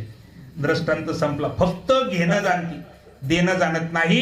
आणि शेवटचा आहे पुढारी लोक पण सुद्धा घेणं जाणतात, देणं जाणत नाहीत. हे 7 लोक त्या ठिकाणी महाराज नुसतं घेणं जाणतात, देणं जाणत नाहीत. 7 असे घेणंच जाणतात. काही देतात, काही घेतात. आणि तिसरा घटक असा आहे देतो आणि घेतो. जसं जुन्या काळामध्ये या साठं लुटं म्हणायचे, ज्वारी घ्या गहू द्या, काही तीळ घ्या त्याच्या बदल्यामध्ये आम्हाला बाजरी द्या, असं जुन्या काळामध्ये करायचे. तसे माझ्या पांडुरंगाच्या दरबारामध्ये आदानत्व प्रदानत्व म्हणजे घेणं देणं चांगल्या प्रकारचं होते. महाराज तुमचा देव काय घेते आणि काय देते हो. आमचा देव संसारिक माणसाच्या जीवनातलं दुःख घेते आणि महाराज त्याच्या बदला देत असताना सुख देते. महाराज ही गोष्ट अभंगाच्या पहिल्याच्या नसा. दुःखाची साठी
चांगल्या पद्धतीचं होते. महाराज म्हणतात काय देते आणि काय घेतो तर परमात्मा सांसारिक माणसाच्या जीवनातलं दुःख घेतो आणि त्याच्या बदल्यामध्ये या ठिकाणी महाराज सगळं सुख त्या साधकाच्या पदरामध्ये टाकतो.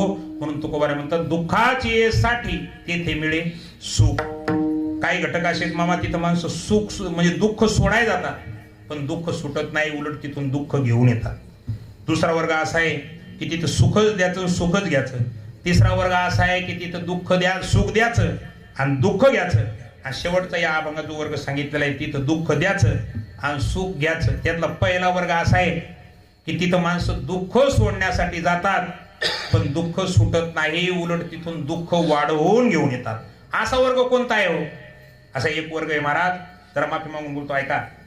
सध्या समाज वारकरी संप्रदायापेक्षा समाजाची धारणा काय झाली, जे मागून संप्रदायाला नाही त्याच्याकडे जास्त लोक वळले. बरं आपण याच्याबद्दल फार अनभिज्ञ आहेत महाराज. अजून खरंच आपल्याला असं वाटतं आपले लय मोठे माणसं या लागले आणि ह्या लय आपल्याकडे येत आहे. आपल्यात काहीच माणसं नाहीत. अजून लाख लोक आपल्या कीर्तनाला अजून आले नाहीत महाराज. लाख लोक आले का? हा, महाराष्ट्रात कोणाचं कीर्तन ठेवलं तर लाख लोक येतील. बरं 2-3 लोक येत की असे होते याच्या कीर्तनाला लोक जरा जास्त येतात.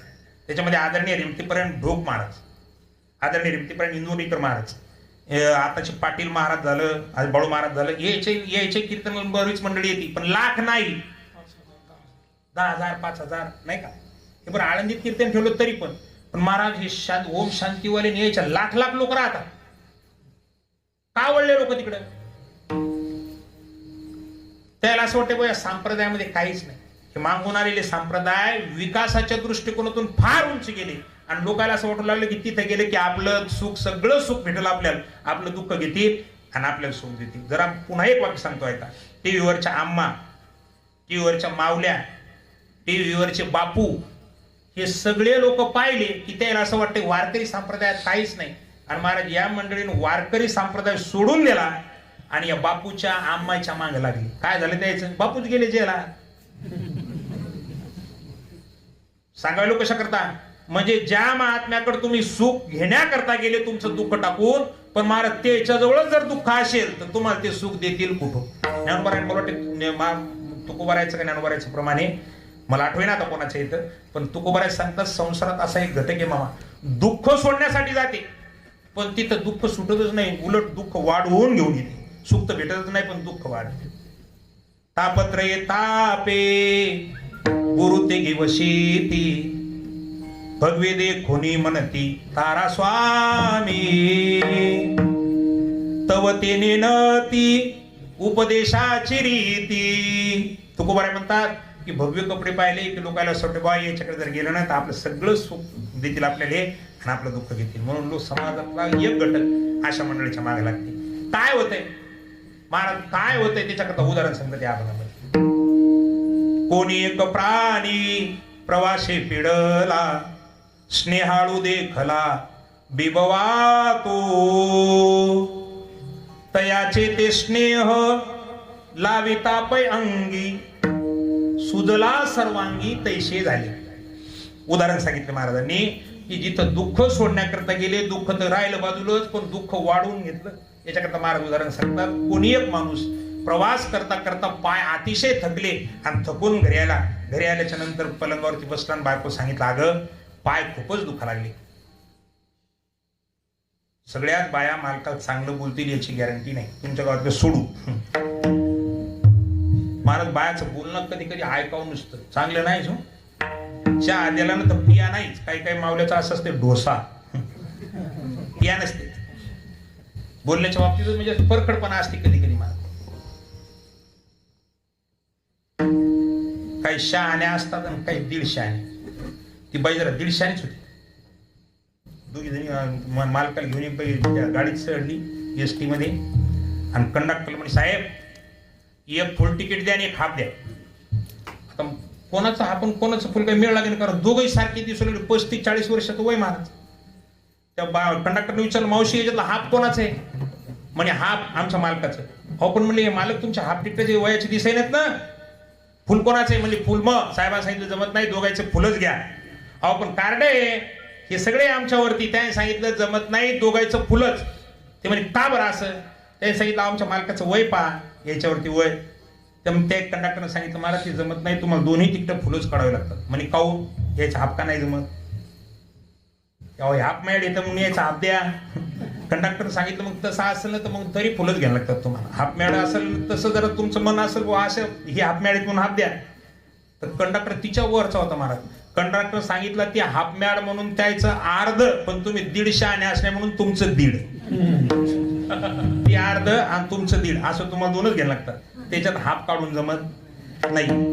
ही बाई जरा शहाणीच होती. त्याचे पाय दुखत असल्यामुळे घरी बसला आणि पत्नी म्हणे अगं खूपच पाय दुखा लागले तर तेल लाव ना, माझ्या पायाला थोडंसं तेल लाव. ज्ञानोबाराचं उदाहरण बरे. कोणी एक प्राणी प्रवासे पिडला स्नेहाळू देखला बिबवात. माझ्या पायाला तेल लावणं. तर तिने एकाच वाक्यात उत्तर दिलं, घरी तेलाची धारच नाही. आपल्या घरात भाजीलाच तेल नाही तर तुमच्या पायाला कुठून लावू. त्यांना सांगितलं जाऊ दे, भाजीचं नसेल तर डोक्याला लावायचं तेल असत मारतीन. केसच मोकळी मालकाच्या पुढे टाकण्यास सांगितलं. 15 दिवस झाले मीच मा झोपाटाही विचारला नाही. आपण पाय खूप दुखा लागले, काही तर सांग, काही तर लाव. ती म्हणे एक वस्तू आहे आपल्या घरात तेलाची, लावू का. आणि काय ज्ञानोबा म्हणतात, स्नेहाळू देखला बिबवा तो. महाराज ते तेल पाणलं म्हणे, बिब्याचं तेल लावू का. पाय दुखा लागले म्हणून त्या ठिकाणी बिब्याचं तेल आणलं आणि पायाला लावलं. दुःख जाईल का वाढून येईल. म्हणजे ज्या जाग्यावरती दुःख सोडण्याकरता गेला तिथं दुःख तर गेलंच नाही, पण उलट दुःख वाढवून घेतलं. उदाहरण कशा करता सांगायचं मला, अशा बऱ्याच जागा आहेत महाराज तिथे माणसं दुःख सोडण्याकरता जातात. म्हणून इथं बसणारे सगळे सांप्रदायिक माणसं, तुम्हाला तरी हात जोडून एक प्रार्थना करतो. तुम्हाला सांप्रदाय आमचा लहान असू द्या, आमचा संप्रदाय तुम्हाला दिसण्याकरता छोटा असू द्या, पण जेव्हा संकट येतील ना तेव्हा तुम्हाला याच्याच शरणागतीत यावं लागेल. महाराज एका माणसानं महादेवाच्या समोर वडाचं झाड लावलं. वडाचं झाडाला जवळजवळ महाराज 2 पिढ्यापासून त्याच्या अंगणात ते होतं. मला वाटतं तुमच्या खाली आता एक वडाचं झाड आहे ना, 1-2 पिढीचा असेलच ती. तसं मोठं महाराज. आणि मग नवीन लग्न झालेली सुनबाई, पण ती जरा भाविक होती.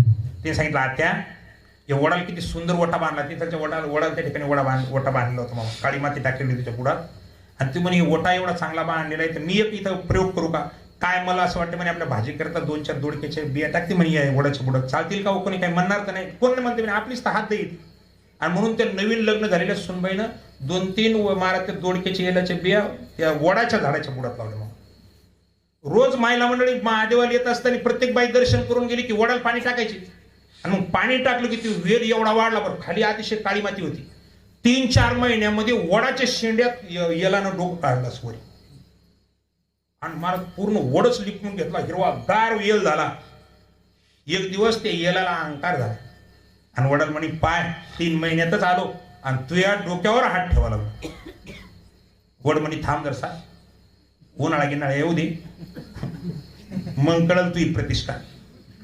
महाराज वावधन आल्याच्या नंतर, वारं सुटल्याच्या नंतर, वेलाचे एक दिवस हवा सुटल्याच्या नंतर वेलाचे खटखट तुकडे झाले आणि पूर्ण शेंड्यापर्यंत वाढलेला वेल मोडून त्या ठिकाणी जमिनीवरती पडला. पण वावधानामध्ये टिकून राहतो जसं वड, तसं केवढेही संकट येऊ द्या शेवटी टिकून राहील तो वारकरी संप्रदाय असेल. मला 3-3 महिन्यामध्ये वाढलेले बरेच आहेत वारकरी संप्रदायावर. त्याने मोठमोठाले असे डोके काढल्यासारखे दिसतील, पण ज्या दिवशी खरंच संकट येईल ना त्या दिवशी तुम्हाला आम्हाला वारकरी संप्रदायाशिवाय पर्याय राहणार नाही.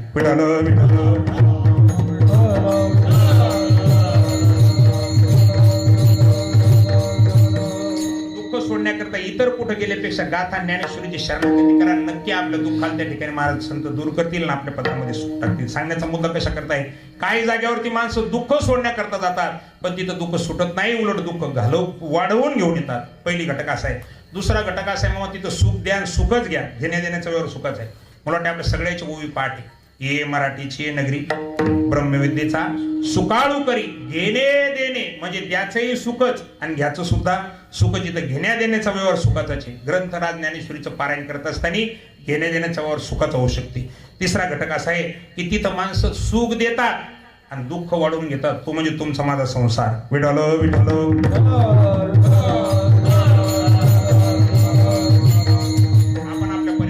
कितीतरी दुःखच मारतेच्या पदरामध्ये सुख टाकलं, पत्नीच्या पदरात, पोराच्या पदरात आपण सुख टाकण्याचा प्रयत्न करतो. त्या बदल्यात काय भेटलं आपल्याला. आता सगळे जण अनुभव घ्या आपापला की ज्याला आपण सुखाशिवाय दुसरं काही दिलं नाही आपल्या पत्नीला, आपल्या पोरायला, पण त्याने परत फेड करत असताना सुखच दिलंय का.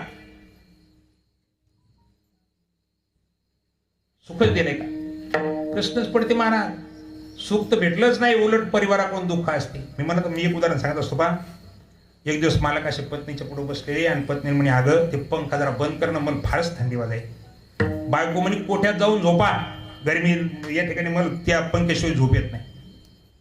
नाईलाज झाला महाराज, बाजूला कोठ्यामध्ये गेला. तर रात्र पहिलीच थंडी वाजायला कोठ्यामध्ये, त्या ठिकाणी आणखीच थंडी वाजली. तर दुसऱ्या दिवशी खोकलू लागला, अतिशय खोकलू लागला. पत्नीला आल्याच्या नंतर त्याने सांगितलं, तू जर पंखा बंद केला असता तर माझी तब्येत बिघडली नसती. बायको म्हणजे असं ऐकूनच नाही घेतलं. तिने सांगितलंय, पहा कोठ्यात जाण्यामुळे जर त्या ठिकाणी तुमचा खोकला वाढला असेल तर तुमचं दुखायला लागलं, हे तिने ऐकूनच नाही घेतलं महाराज. तिने दुसराच शब्द त्या ठिकाणी मालकाकरता वापरला, ते सांगितलं तुमच्या खोकल्यामुळे मलाच रात्रभर झोप नाही आली. मी कशा करता सांगायला लागलो हे उदाहरण की बाबा ज्या जागेवरती तुम्ही आम्ही सुखच दिलं पण त्या परिवारानं तुम्ही आम्हाला वापस देत असताना नुसतं दुःख आणि दुःखच दिलं. म्हणजे सुख द्यायचं आणि ते याच्याकडून घेत असताना दुःखच घ्यायचं. म्हणून शेवटची एकच जागा अशी की तिथं दुःख द्या आणि सुख घ्या अशी एकच जागा आहे ती म्हणजे भगवंत आमच्या पांडुरंग परमात्म्याचा दरबार. दुःखाची येसाठी ते मिळे सुख. तुम्हाला जर सुखच पाहिजे असेल तर तुकोबारायन तुम्हाला आम्हाला उपदेश करताना सांगितले सुखा लागी जरी सुखा लागी करी सीता सुखा लागी जरी करी सीताळा सुखा लागी जरी करी सीताळा सुखा लागी जरी सीताळा तरी तू पंढरी सीताय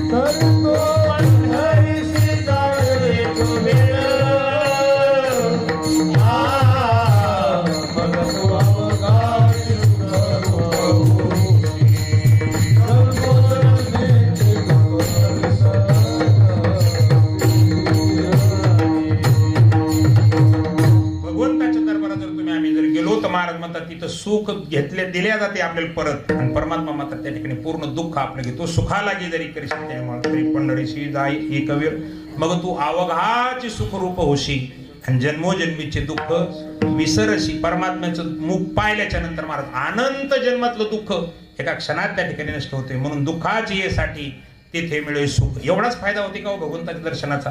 महाराज म्हणतात नाही नाही, साधकाच्या जीवनात जेवढ्या काही भूका लागलेल्या असतील महाराज त्या सगळ्या भूकाची तृप्ती होती. म्हणजे नुसतंच दुःख सुख नाही भेटत तर जेवढ्या तुम्हाला आम्हाला भूका लागलेली त्या सगळ्या भूकाची तृप्ती परमात्म्याच्या दरबारामध्ये त्या ठिकाणी निश्चित होती. माणसाला भूका कोणत्या कोणत्या लागत असतात. विठ्ठल विठ्ठल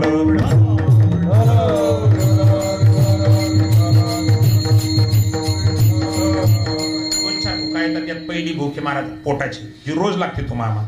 भगवंताच्या दरबारामध्ये पोटाची भूकाची निवृत्ती होईल का? होय. कारण सगळ्या जगाच्या पालन पोषणाची जबाबदारी साक्षात भगवंतानंच घेतलेली. पोषितो जगासी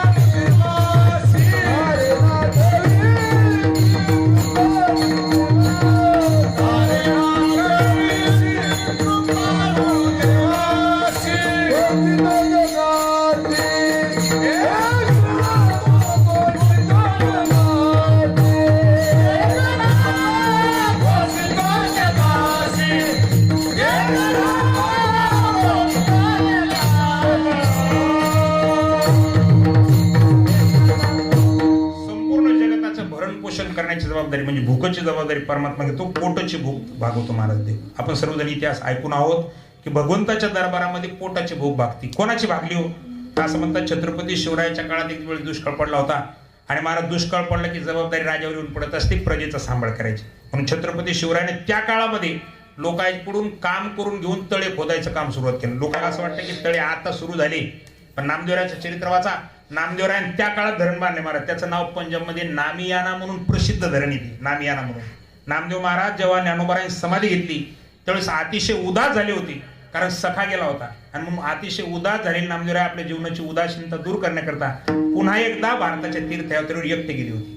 मग एकटे जात असताना असं वर्णन आहे त्याच्या चरित्रामध्ये. फिरत असताना पंजाबमध्ये एका आपण काय म्हणतो त्याला की गावाच्या बाहेर थोडेसे 5-10 जर घरं असले तर काही भागात त्याला आबादी म्हणतात. आबादी 10-5 घरं गावाच्या बाहेर ताशे एका आबादीवर गेले मामा तर तिथं सगळी मथारी माणसं होते. तरुण कोणीच नव्हता तिथं. नामदेवरायन सहज विचारलं का बाबा इथं सगळे म्हातारेच माणसं दिसतात, तरुण काय झाले गावातले? त्याने सांगितलं परिस्थिती एवढी वाईट आहे की पाण्याचा प्रश्न आहे आमच्या गावामध्ये भयंकर. पिण्याचं पाणी मिळत नसल्यामुळं आमच्या इथलची सगळी मुलं म्हणजे तरुण जे मुलं येतं हे आपल्या आपल्या कुटुंबाला घेऊन या ठिकाणी आता आम्हाला चालणं होत नाही, कुठं जावं म्हणून आम्ही थांबलेले, कसं तरी कुठंतरी जातो पाणी मिळवतो. म्हणले पाण्याचा प्रश्न असेल तर मला मी सोडवू का हा प्रश्न. नामदेवराज त्या काळात दया उत्पन्न झाली मामा असं वर्णन आहे त्याच्या चरित्रामध्ये. आणि समोर एक जमीन दिसत होती. नामदेवराने विचारलं ही जमीन कोणाची हो. म्हणजे महाराज जमीन अशी वैयक्तिक कोणाच्या मालकीची नाही पण संपूर्ण गावकऱ्याची. नामदेवराने सांगितलं कष्ट तुमचे आणि महाराज यश देण्याची जबाबदारी मी घेतो माझ्या भगवंताला या ठिकाणी धावा करून, पण कष्ट मात्र या ठिकाणी तुम्हाला करावे लागतील.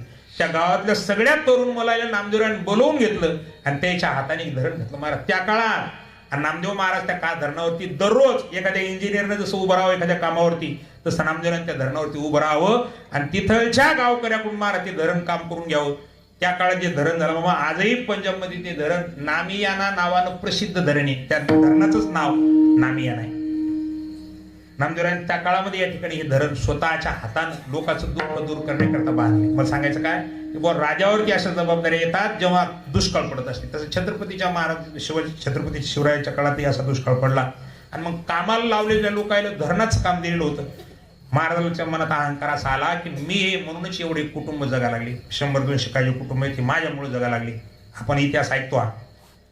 भगवंताला छत्रपती शिवरायाचा इतकाही अहंकार सहन नाही झाला. असं म्हणतात रामदास स्वामीच्या लक्षात आलं की राजाच्या मनात थोडासा का अहंकार आलाय. म्हणून रामदास स्वामी दुसऱ्या दिवशी त्या कामावरती हजर झाले आणि सांगितलं शिवबा बराच मोठा दगड निघलाय पाषाण. हो म्हणले महाराज काल काम करत असताना निघलेला आहे, मला असं वाटतं तेवढा फोडायला हवं. असं म्हणतात काही नौकराला बोलून घेतलं महाराजांनी दगड फोडण्याचं काम सुरू झालं. छत्रपती शिवराय इकडून उभे आहेत आणि रामदास स्वामी इकडून उभे आहेत. दगड मधातून फुटल्याच्या नंतर मधात एक बेंडकुळी पटकन त्या ठिकाणी उडी मारली आणि बाहेर आल्याच्या नंतर छत्रपती शिवरायाकडे मिश्किलपणा हसले.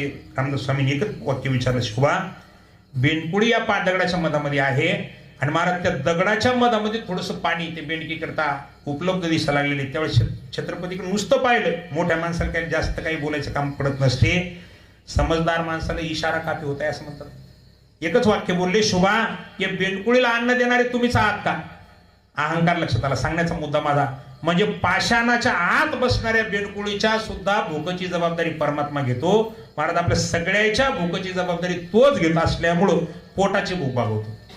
पोटाचीच भूक आहे का पण नाही दुसरी पण एक भूक आहे. काही माणसाला पोटाच्या भूका भागतात त्याच्या पण काही माणसाला पदाच्या भूका असतात. महाराज तुमचा देव पदाची भूक भागवते का. होय कोणाच्या पदाची भूक भागवली आता कथा सांगत नाही फक्त नाव सांगतो. धुर्व बाळासारख्या भक्ताला जी भक्ती केली त्यानं एकच इच्छा होती त्याची की पद भेटावं. तो वनाला याची लागी बैसावे पितियाचे उत्संगी. धुर्व बाळासारख्या भक्ताची पदाची भूक सुद्धा परमात्म्यानंच भागवली. महाराज पदाचीच भूक असते का आणखी काही भूका येतात. पदाच्या भूकेच्या नंतर दुसरी एक भूक आहे कोणती सत्य आणि संपत्तीची सुद्धा भूक आहे. काही माणसं सत्तेची भूक आहे महाराज. असं काही माणसाला असं वाटतं की आपल्या संपत्ती सुद्धा भगवंतानं खूप द्यावी. संपत्तीची भूक भागवतं का देव. होय कोणाच्या भागल्या बिभीषणाची भागवली. सुग्रीवाची रामायण आपण वाचच लागलो ऐकाच लागलो महाराज. सुग्रीवाची सुद्धा संपत्तीची भूक परमात्म्यानंच भागवली आणि सुदामदेवासारख्या महान वैष्णव भक्ताची महाराज संपत्तीची भूक ही परमात्म्यानंच भागवली. म्हणून संपत्तीची भूक परमात्मा भागवते, सत्तेची भूक भागवते, पदाची भूक भागवते, पोटाची भूक भागवते. पण संतालीच्या ते कोणतीच भूक नसती. पदाची नाही, प्रतिष्ठेची नाही, पोटाचीही नसती महाराज. संत परमात्मा देव आपण देवाच्या जवळ चाललो काय लक्ष नाही बऱ्याच. उदारा ताराना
परमात्मा पंढरपुरात राहतात. तुकोबारा दुसऱ्या चरणात सांगायला आणि उदाराचा राणा पंढरीचा आहे, उभारोनी बाहे पालवितो. आपल्या त्या ठिकाणी तो परमात्मा बनवतो. याच्यापैकी कोणतीच भूक भक्ताला नसते महाराज. सत्तेची भूक नाही भक्ताला, संपत्तीची भूक नाही, पोटाची भूक सुद्धा त्याची मेलेली असते. मी तुम्हाला सांगत होतो की देवाच्या आपण जवळ चाललो याचं काय लक्ष आहे. कशावरून कळाव आपल्याला की देवाच्या खरंच आपण जवळ चाललो. कशावरून कळते. 2-3 गोष्टी आपल्या जीवनात जर घडत असल्या तर आपलं आपण समजून घ्यावं की आपण देवाच्या जवळ चाललो. महाराज याच्यातलं काहीच घडत नसेल तर अजून आपण देवापासून कोसो दूर असं आपलं आपण समजावं. काय लक्षण त्यातलं पहिलं लक्षण, भूक कमी होत असेल तर समजायचं आपण देवाच्या जवळ चाललो. परमार्थ करता करता भूक कमी झाली पाहिजेत आपली. हो, भूक कमीच झाली पाहिजे तरच आपण देवाच्या जवळ चाललो असला आपला आपण समजून घ्यावा. ज्याचा त्यात तपासा.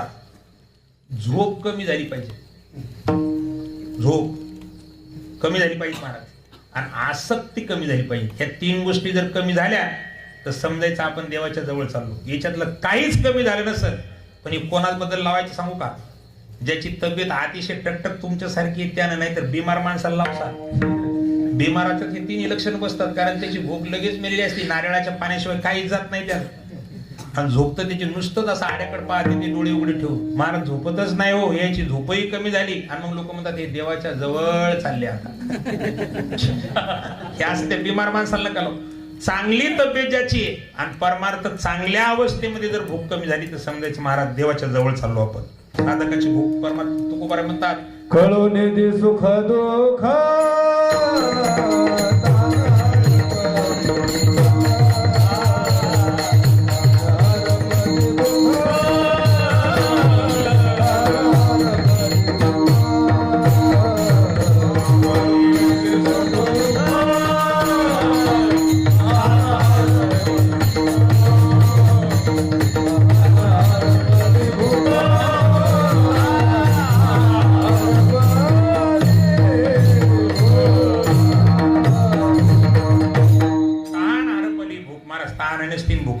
पण संत मग नेमकी भूक कोणती असते. एकच भूक आहे, त्या भूकचं नाव दर्शनाची भूक. तुका म्हणे काना आणि भूक लागली नयना. महाराज म्हणतात महाराज ही भूक संतांना या ठिकाणी दर्शनाची भूक आहे. एकच भूक असते संतांना. ती भूक सुद्धा भगवंताच्या दरबारामध्ये या ठिकाणी पूर्ण होती. म्हणून तुकोबाराय म्हणतात दुःखाची साठी तिथे मिळे सुख, अनाथाची भूक दैन्यदाय. ज्याच्या दरबारात हे सगळं होते तो परमात्मा कुठे येते त्याचा पत्ता सांगतात. उदाराचा राणा पंढरीस आहे, उभारोनी बाहे पालवितो. असे दोन्ही हात वर करून तुम्हाला आम्हाला परमात्मा महाराज आपल्याकडे बोलवण्याचा ठिकाणी प्रयत्न करतो. पण तुकोबारायला जाता जाता अशी शंका विचारली त्या मंडळीनं की तुकोबाराय तुमचा देव आम्हाला बोलवत नसेल महाराज, श्रीमंत माणसाला बोलवत असेल. आम्ही फार साधी माणसं येतो, आम्हाला त्या ठिकाणी महाराज काही कळत नाही. तुम्हाला तरी कीर्तन करता येते, आम्हाला त्याच्यातलं काहीच कळत नाही. ज्या काहीच कळत नाही ते बरं आहे महाराज. जगद्गुरु तुकोबाराय म्हणतात देवाला जाणत्यापेक्षा नेणतेच माणसं जास्त आवडतात. जाणत्या होणे नेनाच्याची गुणी, जाणत्या होणे नेनाच्याची गुणी,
जाणती होणी नेणत्याची गुढी. जाणत्याचं काम लय आवड असते. जरा माफी मागून बोलतो मामा, एका सप्त्याचे 2 सप्ते जाणते करतात का नेणते?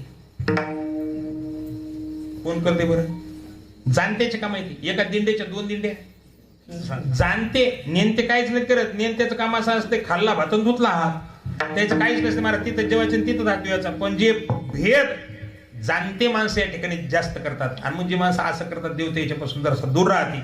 जे भोळ्या असतात महाराज, जे नेमते जाणून नेमते झाले, अशाच्या मात्र परमात्मा जवळ असते. म्हणून जाणतिया ओनी नेनत्याची गोडी, आलिंगी आवडी करुनिया तुकोबाराम असे जर भक्त आले तर परमात्मा त्याला अतिशय आवडीनं आलिंगन देतो.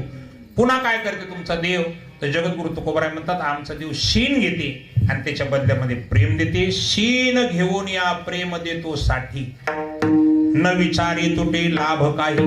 महाराज याच्यामध्ये आपल्याला काही भेटते का, याच्यात काही आपलं नुकसान होते का, असं या ठिकाणी काही पाहत नाही. काय देते हो, शीन घेते. भाग गेला, शीन गेला, आणि त्याच्या बदल्यात देत असताना प्रेम रस बैसली मिठी, म्हणजे देत असताना प्रेम देतो आणि तुमचा माझा या ठिकाणी शीन घेतो. पण असं हे सर्व कार्य करत असताना, साधकाचे सगळे कामं करत असताना जगद्गुरु तुकोबाराय म्हणतात देवा आम्ही अनाथ आहेत, पण असे जरी असलो तरी आमच्यावर यदा कदाचित कुठं जर संकट आलं तर अशा वेळी आमचा माय तुका म्हणे असो नाथ तुबाळी, तुका म्हणे असो नाथ तुबाळी.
उभारून बाहेर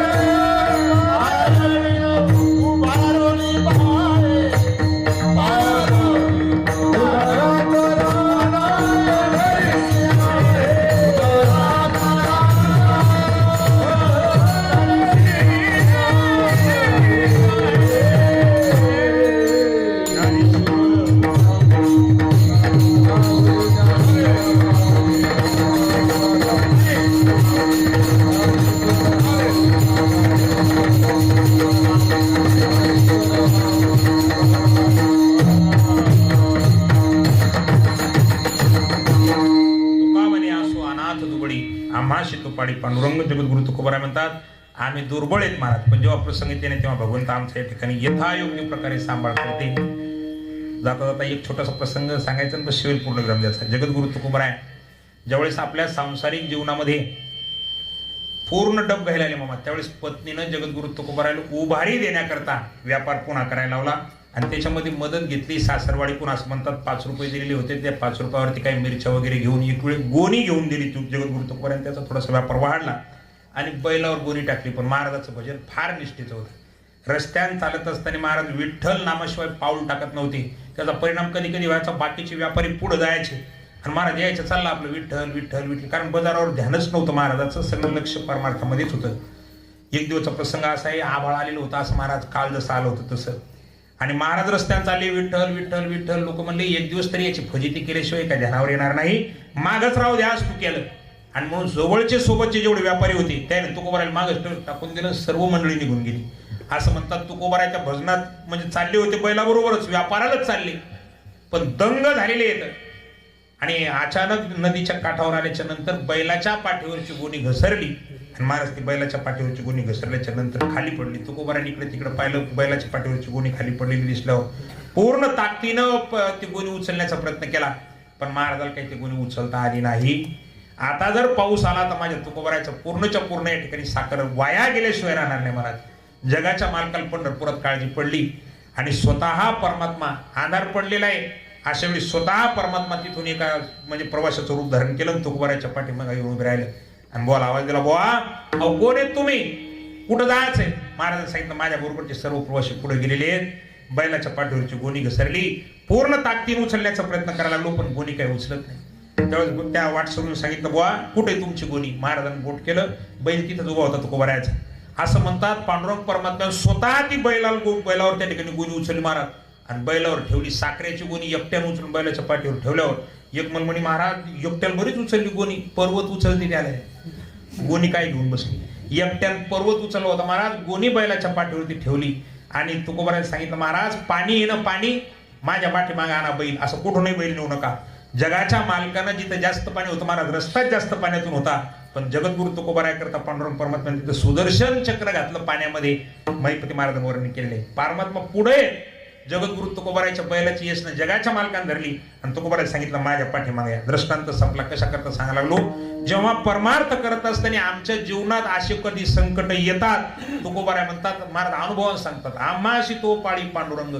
जेव्हा संकट आलं त्यावेळेस परमात्मा आमच्या पाठीमागे उभा राहते आणि आमचा या ठिकाणी प्रतिपाळ करते. म्हणून तुका म्हणे असो अनाथ दुबळी आम्हाशी तो पाळी पांडुरंग. आणि असा पाळणारा परमात्मा कुठे कसा येतो, तो उदाराचा राणा पंढरीसा आहे, उभारोनी बाहे पालवी. तो अभंगाचा शब्दशः माझ्या बुद्धीला जसा झेपला तसा एका तुकड्याचा जरा विस्तार करून बाकीचे चरण धावते सांगून या ठिकाणी सेवा पूर्ण तिकडे या ठिकाणी आलेली आहे.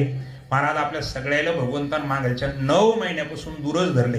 जाता जाता सगळ्याला खाजून प्रार्थना, बीज होईल अशी काही गॅरंटी दिसे नाही. सत्य पुढं शान पण चालत नाही. तर एक विनंती आहे सगळ्या, आपण मागलच्या जवळ आता कोणाचं वय 70, कोणाचं 75, कोणाचं 80, 90. आता आमच्या लखन महाराजाचं मीठ उभं राहायचं, जर वय पाहिलं उभं राहायचं तर हेच लेकर आपल्या 2-4 जण सोडले तर महाराज, ही मुलं जर सोडली तर सगळे आपण वयस्करच मंडळी.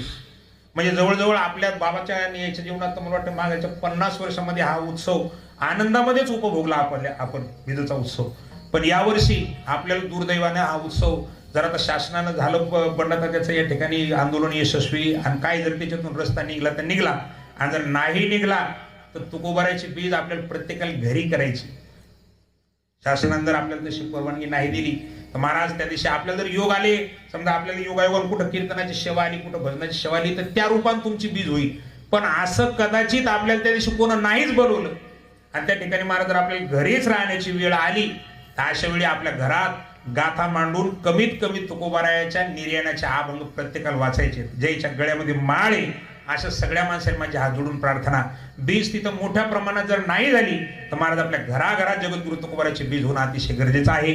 तसे तुम्ही करसाल अशी तुमच्याकडून या ठिकाणी अपेक्षा ठेवतो आणि झालेली सेवा वैद्यनाथ भगवंताच्या चरणी या ठिकाणी समर्पित करून माझ्या वाणीला पूर्ण विराम देतो. मी कोणी विद्वान नाही, शास्त्री नाही, पंडित नाही, कोणीच नाही, पण तरी या ठिकाणी या सप्ताहामध्ये यावर्षी येण्याचा योग आला. सुंदर वातावरण आहे. गुणीजन गायक वादक या ठिकाणी अतिशय श्रेष्ठ मंडळी महाराज पुन्हा या सर्वांच्या चरणी वंदना करून भाविक सज्जन श्रोतेच्या चरणी पुन्हा एकदा नतमस्तक होऊन झालेली सेवा वैद्यनाथ भगवंताच्या चरणी समर्पित करून याच ठिकाणी माझ्या वाणीला पूर्ण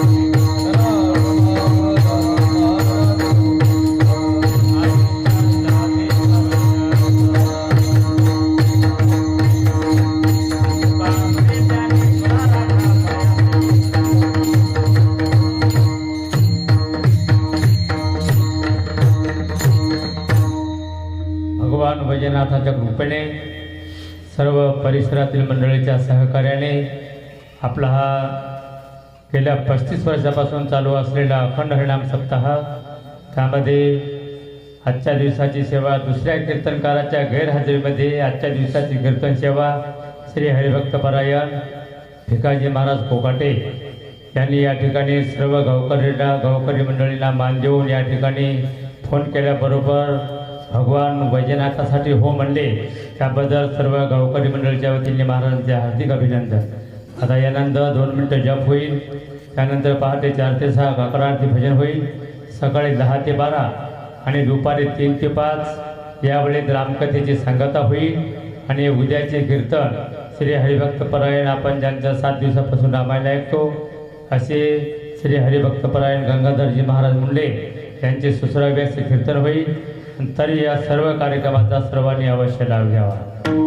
ज्ञानदेव तुकाराम, ज्ञानदेव तुकाराम, ज्ञानदेव तुकाराम, ज्ञानदेव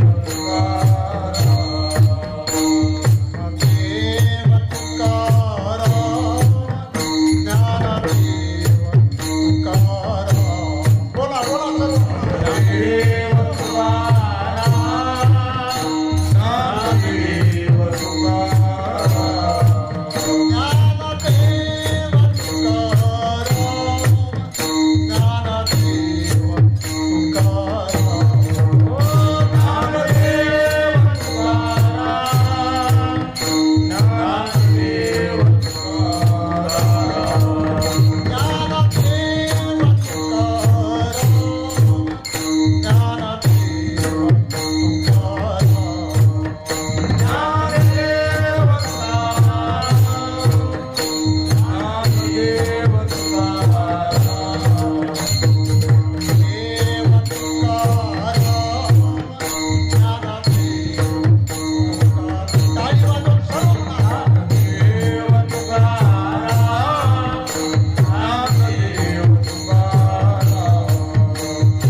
वैद्यनाथ भगवान की जय वैजनाथ भगवान की महारुद्र हनुमान की जय सब संतन जय